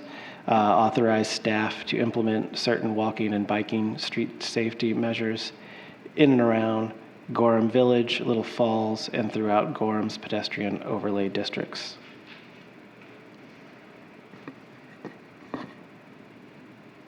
So that, making a motion to Is there a second? make that amendment. Second. Second by Counselor Hamblin. I thought the exact same thing. I was actually going to ask you to include Little Falls or change it to Little Falls. I think Great. last time we were just, we know there's an existing item. I think that's what we were asking about, if there was anything else that you wanted to include, because it was a similar item already at the committee, so. Yeah. All right, so there's a motion, an amendment. All those in favor of the amendment? Any discussion on the item as amended? Go ahead, Councilor Fish. So, pardon my not understanding, but pedestrian overlay district, does that include then, like down by Martin's Point, where there are things that are happening with traffic calming measures or pedestrian? I would defer to Tom for the map. I almost have it memorized. I think I have it up here on one of my screens. That's correct. That area of the, what I will say, South Gorham Corridor Commercial District is located in the pedestrian overlay district. And even a little bit up there in White Rock, I believe, as well. Yeah, a little bit by White Rock, right around the Mountain Division Trail. Right. There's a small, and then there's a small mixed-use district, but I think it's just tied around Mountain Division, I think. Yeah. Don't want to leave those folks out. Thank you. Any other questions, comments? Councilor Willis? I guess just a process question. Can we replace the item that's at SIPS? Sure, yeah. I mean, we can get rid of the old one and then obviously add it this sort one. of overlays the existing item that we have there, so. We'll take one off and add this on. Yeah, exactly. I think one of my concerns often with these committees is just the agenda that continues to grow, aspirational to look at some of these things. So I think if we're replacing that item with this item, it makes a lot of sense. Yeah, and you can procedurally, if you want, at the capital improvements meeting, you can take a vote to replace the item and get rid of the other one if you want to be. Right, you right. know, so. All right, all those in favor? 7 yeas. Item 2026-6-7, action to consider adding clear definitions for e-bikes and e-motos in municipal ordinances. Councilor Seagull sponsored. Proposed Order 2661, order that the Town Council forwards to the Ordinance Committee for review and recommendation, proposing amendments to municipal ordinances that would include definitions of e-bikes and e-motos. Motion? So moved. Is there a second? Oh, second. Second by Councilor Sims. Go ahead. Thank you. This is a simple one. The conversation of e-bikes has kind of come up a little bit, and I know, we've received public comment about it. I've been looking at what other towns have been doing, and one of the issues that I've noticed is that there is a difference between e-bikes and what are called e-motos. And most of the time, the issue is with e-motos, and then e-bikes end up getting kind of unfairly banned. A quick way to look at is if it doesn't actually have, if you can't bike with it, it's not an e-bike. It's just this kind of weird gray area electric motorcycle that has none of the actual regulations of a real motorcycle. So I just want to make sure there are some pretty clear definitions. I just want to make sure if we choose to take action on it, just that we have a clear definition of what is an e-bike, what's an e-moto, so we don't take away something good trying to deal with something else. Okay, so you're just proposing definitions at this point? Yep. No changes to the municipal ordinances regarding, no ordinances regarding them? Okay. Correct, just so we have that kind of on the books, so at a point in the future, yeah. Tom, we don't have any rules around that yet. I say yet, that was terrible. The only ordinance I can think of is in regards to, it's not in the land use code, but the ordinance that governs dirt bikes and ATVs. And do you put a definition in there for these e-motos? I guess we'll have to look at with the ordinance committee where exactly that definition needs to land, and then what does it state, I guess. Okay, Counselor Hamblin? So the only thing I worry about is they're creating new bikes every day. So if you put an ordinance in there today, you're going to have to update it all the time. Maybe something based on horsepower, number of tires, or something that would generically cover new versions of bikes coming along, because they're going to be quicker than we are. I will say to Councilor Amblett's point, the big ones are, speed that it is able to achieve and relative wattage or horsepower, if you will. And safety features potentially. Yeah, but I think that would cover us. Any other? I'm going to take a slight tangent for just a moment, but on this subject, for the 4 people in the room and anybody watching at home, just a reminder, we talk about it's not in the ordinances, but the trails. We are really fortunate to have such great trails in this town, and I don't know the definition well enough in terms of the e-bike or the e-motos, but a lot of these products do a lot of damage to the trail system and some of the surrounding areas. We've seen that at Narragansett School recently, or I think it was last fall now, where they hold a lot of track meets. And so just a reminder for parents to ask your kids not to be riding in those areas, or because it's not always just the kids, parents, please don't ride in that area. It is really important. It's done a lot of damage that a number of volunteers and staff have spent time trying to correct. Thank you. Anyone else? And I'll just add to what Councilor Willis said, and the fields, the wet fields, to stay off of those as well, because I think Little Falls got quite a bit of damage. Yeah, yep. Right. All those in favor? 7 yeas. Item 2026-6-8, action to eliminate off-street minimum parking requirements. Councilor Sims sponsor. Proposed order 26-62, order that the town council forward to the ordinance committee for review and recommendation, eliminating off-street minimum parking requirements. Is there a motion? So moved. Is there a second? Second. Second by Councilor Siegel. Councilor Sims. Thank you, Madam Chair. I shared some information with the council by email and the public as well. This is a common sense step that many municipalities are taking across the country. There's been some positive results. What's being proposed here doesn't stop anyone from building more parking. All this does is simplify our land use codes, one less arbitrary requirement that builders have to manage. It allows builders to save time and reduce costs if they so choose. So it's one meaningful step that we can take at the local level to try and address our tax challenges. The action has demonstrated successful in helping communities improve quality of life, preserve more open space, and increase opportunities for local entrepreneurship and community-oriented, people-friendly development. So I think the current motion calls for it to go to the ordinance committee. I'm fine with it doing that. I know we got a lot of stuff on the ordinance committee meeting agenda already. So I personally would be comfortable just proposing to move it forward, and vote on it now. But we only got one email from one business owner who had raised some skepticism. It wasn't really specific as to what exactly the concern was. So maybe there was some, maybe through better communication and understanding fully what's being proposed here, that could be addressed. But certainly would appreciate anybody who reaches out and asks about these seemingly minutia that we go through here. I think it's something that makes sense for us to do. I'd be happy to approve doing it right now tonight, but if folks are more comfortable having it go to ordinance committee first, we could take that approach as well. All right, thank you. Any comments, questions?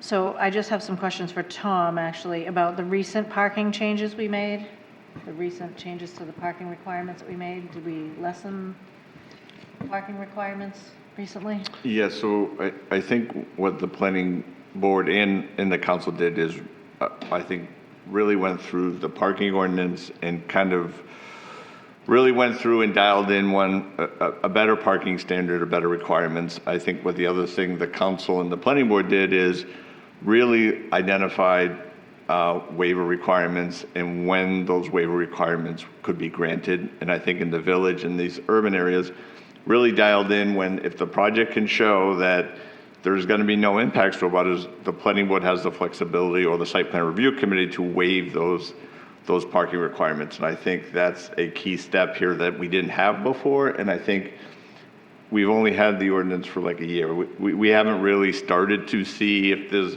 the benefit of moving forward with that ordinance and see what that does. The other thing the parking requirement did is identify better landscaping and requirements. So that's what the council and the planning board did last time. I think the planning board does a good job of giving waivers when it makes sense. And one of the things that we identified as part of that is bus stops and these other things that we didn't have criteria for. We really dialed in for this mixed-use urban development when it made sense to waive parking requirements. So that's what was done last time. Councilor Sims, thank you for your email too, because I had some questions about whether this, because I think it's a bigger conversation, so, and I understand ordinances kind of got a list, but a bigger conversation because I was concerned about where this would be, if it would be for everywhere, like certain areas, things like that. So I don't mind if it, I guess if it goes to ordinance, but I don't, I guess I'd say I'd prefer it to go to ordinance for a bigger discussion, but I'll hear from the rest of the councilors. I'm happy to jump in if you're ready. I see what you're doing here, Councilor Sims, and I've supported some of the reduced parking initiatives that we've done in the past. I've got heartburn around this one, having spent many years serving on the Gorham Business Exchange and working with businesses in the village. Parking, we've heard about it a lot, and I think my concern here, I watched the videos, I don't know the other towns, right? I didn't research the other towns that were being discussed, but they talked about closing storefronts, they talked about lots of available parking in the area, at least in the village. That's not how I picture our village right now. We have a pretty successful occupancy rate. We have some parking, maybe more than some people think, but not like lots of parking and overflow areas. I would love to see additional small bites at the apple, but maybe not a full jump in this direction. And I just worry that, it takes one bad actor. If we were to go all the way with this, it takes somebody to come in and build something and say, I don't need any parking, that's going to suck up a whole lot of the available parking that we do have. So that's my ultimate concern if we were to make this change. Councilor Dearborn, go ahead. I wonder, like the bad actor, not putting in any parking, and then Public Works trying to plow. Where are we putting all these cars? We don't have any room now. Off-street parking is a commodity in the town of Gorham. I'm going to just take Elm Street and Railroad Ave. Friday night at Junction Bowl, that's where we all meet. People, Hannaford's filled up now. People are parking on Preble Street to go to Junction Bowl. There's just no parking. So I worry about, especially in the wintertime, just the massive amounts of on-street parking that Public Works is going to have to plow around because there's no place to put the car. If you have a 4-unit and you have 8 people living there with 8 cars, where are those people going? Go ahead, Councilor Sims. Yeah, totally.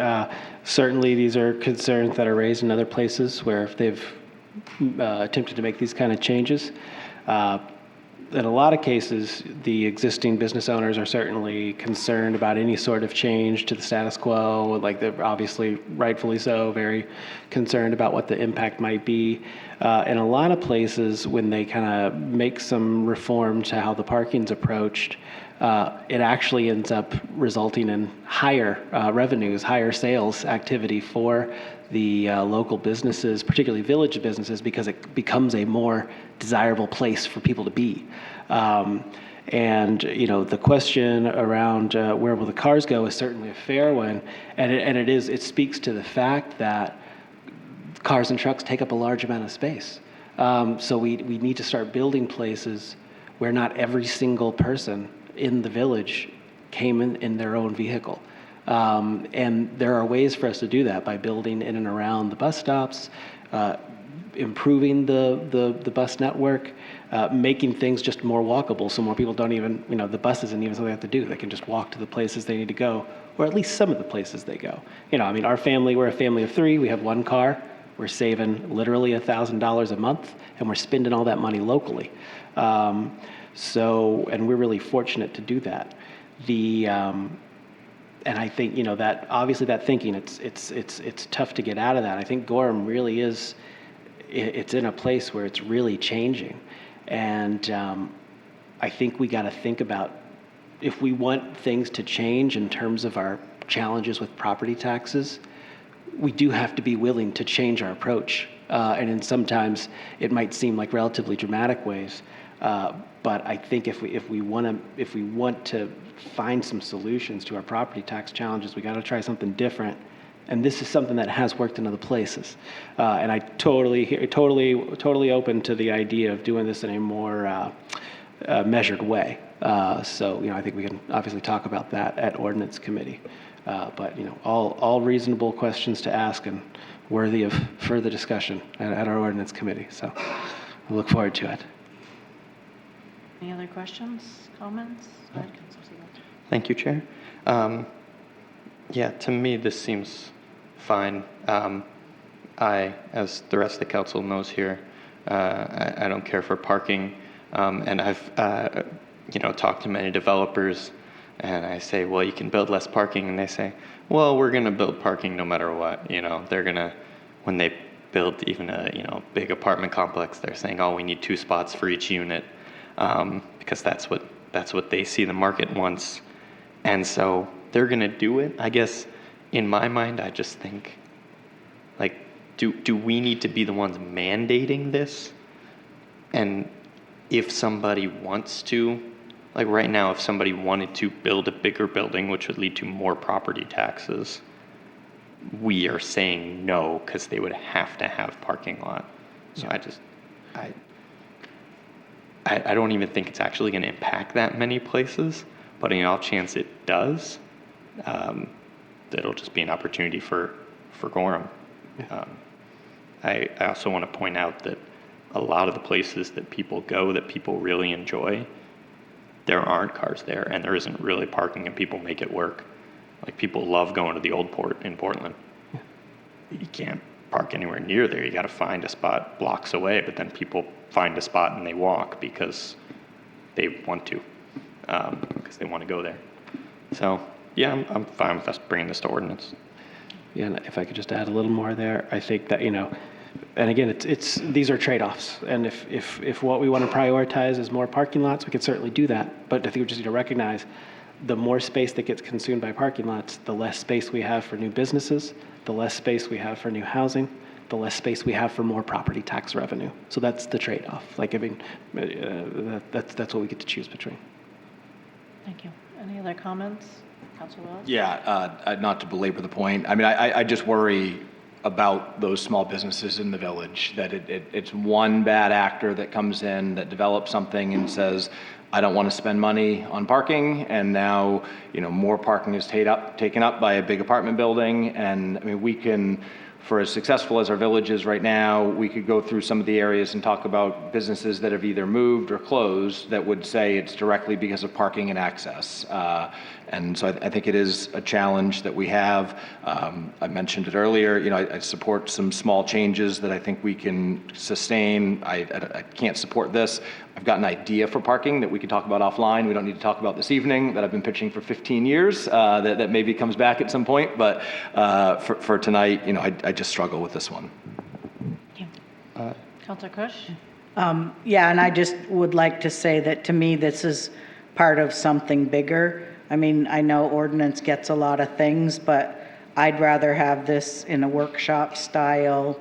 When I watched or read the articles or watched videos as well, I appreciate that, the information that you sent, but then I think about, walkability, and we have 114 and 25, and it's not like we're suddenly going to shut one of those down and have people walk all of a sudden. So I guess for me, this is just something bigger that I'd like to have a bigger discussion, a bigger, like a zoom out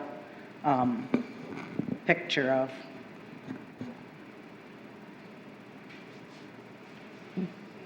Chair, I do just want to note that some of our best businesses and longest businesses in town have practically no parking in that very busy spot.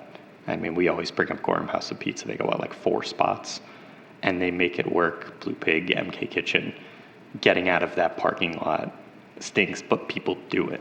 And so they've survived really well without a need for parking.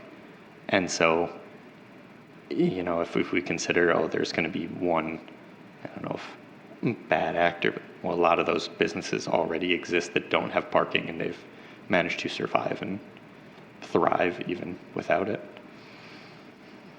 Yeah, and I think that, you know, I mean, when it goes to the ordinance committee, certainly we can talk about, I think a really important thing to do is, first of all, how do we make better use of our existing parking? And critically, how do we communicate to folks where that parking actually is?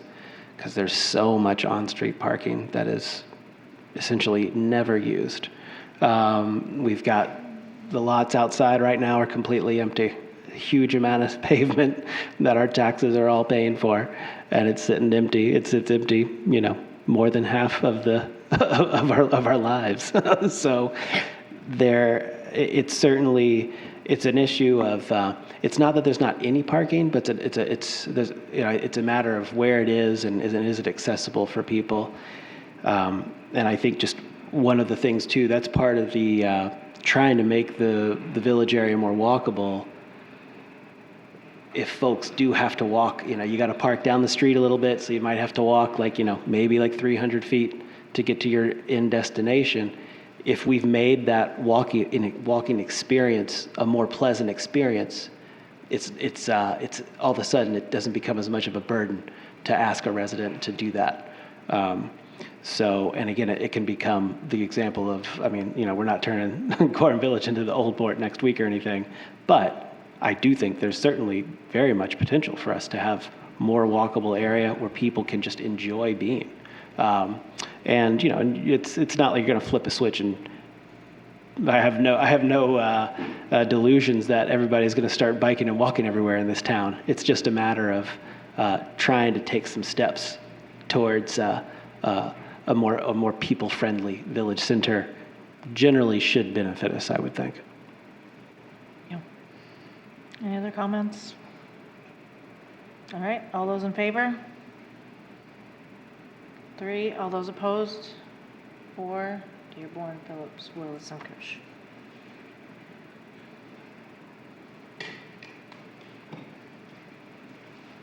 Item 2026, 6-9, action to consider implementing a payment in lieu of tax program. Council Segal sponsored. Proposed Order 2663, order that the Town Council forwards to the Ordinance Committee for review and recommendation, creating a pilot program for nonprofits in the town of Gorham. Is there a motion? So moved. Is there a second? Second by Councilor Sims. Councilor Segal. Thank you.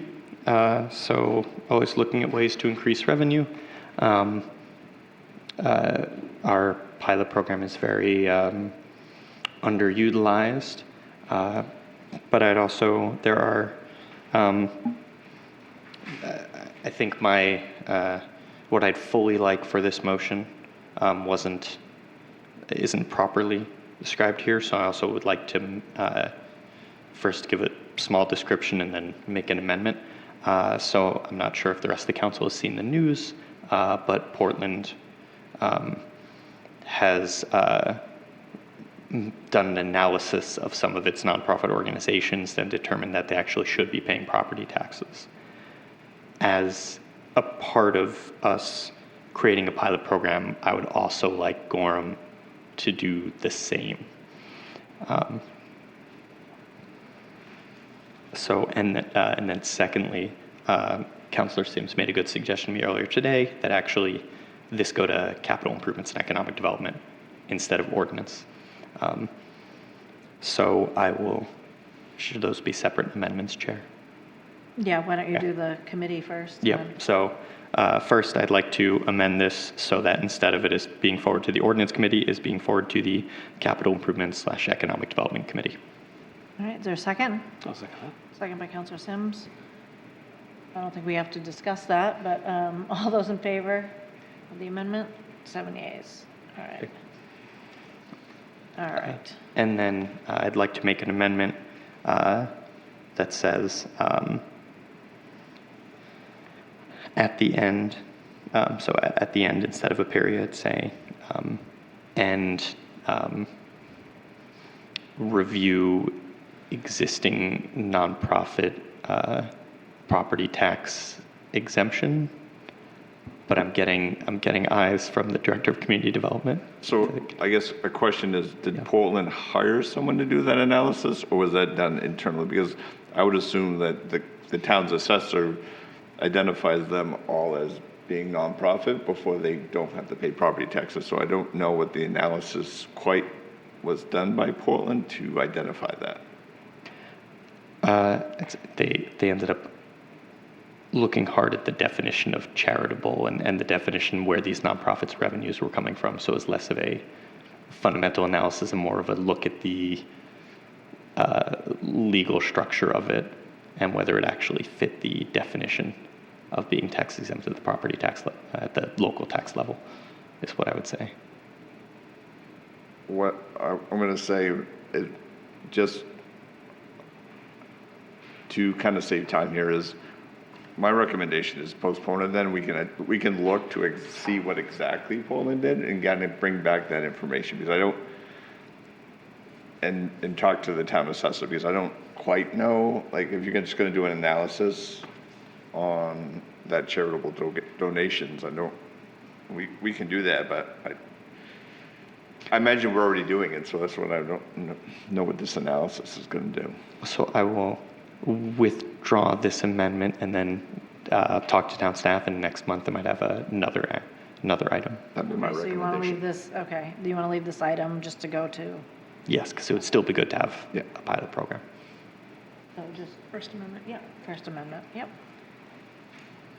All right, any other questions, comments? Go ahead. Is the pilot program voluntary, or how does that? Yes. Okay. So I guess I just worry about staff time and the burden on staff and the return that we would get from going to some of these, a lot of these nonprofits that a number of them come to us, come to the town looking for money and help. And so, I have concerns about this. I think if the order was to look at which nonprofits don't make sense to be fitting in the nonprofit status, like that one may actually make more sense to me than just going across the board with a pilot program that we're asking nonprofits to pay in lieu of taxes. I can say typically pilots are done by larger nonprofits, and it's one might say large corporate nonprofits or universities. I don't think we'll be, we're not going to be asking, a food bank to pay back, right? But this is just, even if it's just sending out a letter, I think it would be just a little bit more than I think what we currently do. Yeah. Councilor Dearborn? So there's pilot and then there's SILAS programs, so service in lieu of tax. So, the church on Cressy Road has a coat closet 2 Saturdays a month. It's all free. So that would probably go towards the tax. So you spend X amount of dollars every month on this. We take that as a service because they're all 501c3s. That's what they are. So, nonprofit, profit. And I remember my business teacher, first day of business school, said, nonprofit is for somebody. You wouldn't do it if there was no profit. So I think that we can look at each one individually. There's 240 in the town of Gorham. 240 nonprofits that do not pay any tax to the town of Gorham. That's, big ones such as USM, and then there's the North Gorham Church that I can tell you probably has no profit at the end of the year. So I think that we can look at each one individually. Yeah, it's a lot of work, but, USM is, they pay Orono $755,000 a year in tax. They pay the city of Portland $92 million. They pay Fort Kent $0. So there's a discrepancy, and I'm just picking on USM just because that's the research I did. There's a discrepancy there. They use a lot of services in the town of Gorham that they don't pay for. So we can, each individual one can be discussed. Do you have any other comments? I'll make a quick comment, I guess, and it goes back to the communication piece that we've talked about a lot this evening. So I just hope that if this moves forward, that we're communicating with these nonprofits, because I worry that a headline with something like this may spark questions and misunderstandings and maybe hard feelings. So I just think as a town, we need to communicate with these guys, that people that may be affected. Any other comments or questions? All right, all those in favor? All those opposed? Kush, Dearborn, Phillips. Yep. All right. Item 2026-6-10, action to accept the resignation of Deborah Acaro and Thomas Chassie from the Board of Trustees, Baxter Memorial Library, administrative sponsor. Proposed order 2664, order that the town council accept the resignation of Deborah Acaro and Thomas Chassie from the Board of Trustees, Baxter Memorial Library, and be it further ordered that the council thanks Deborah and Thomas for their years of service on the board. Is there a motion? So moved. Is there a second?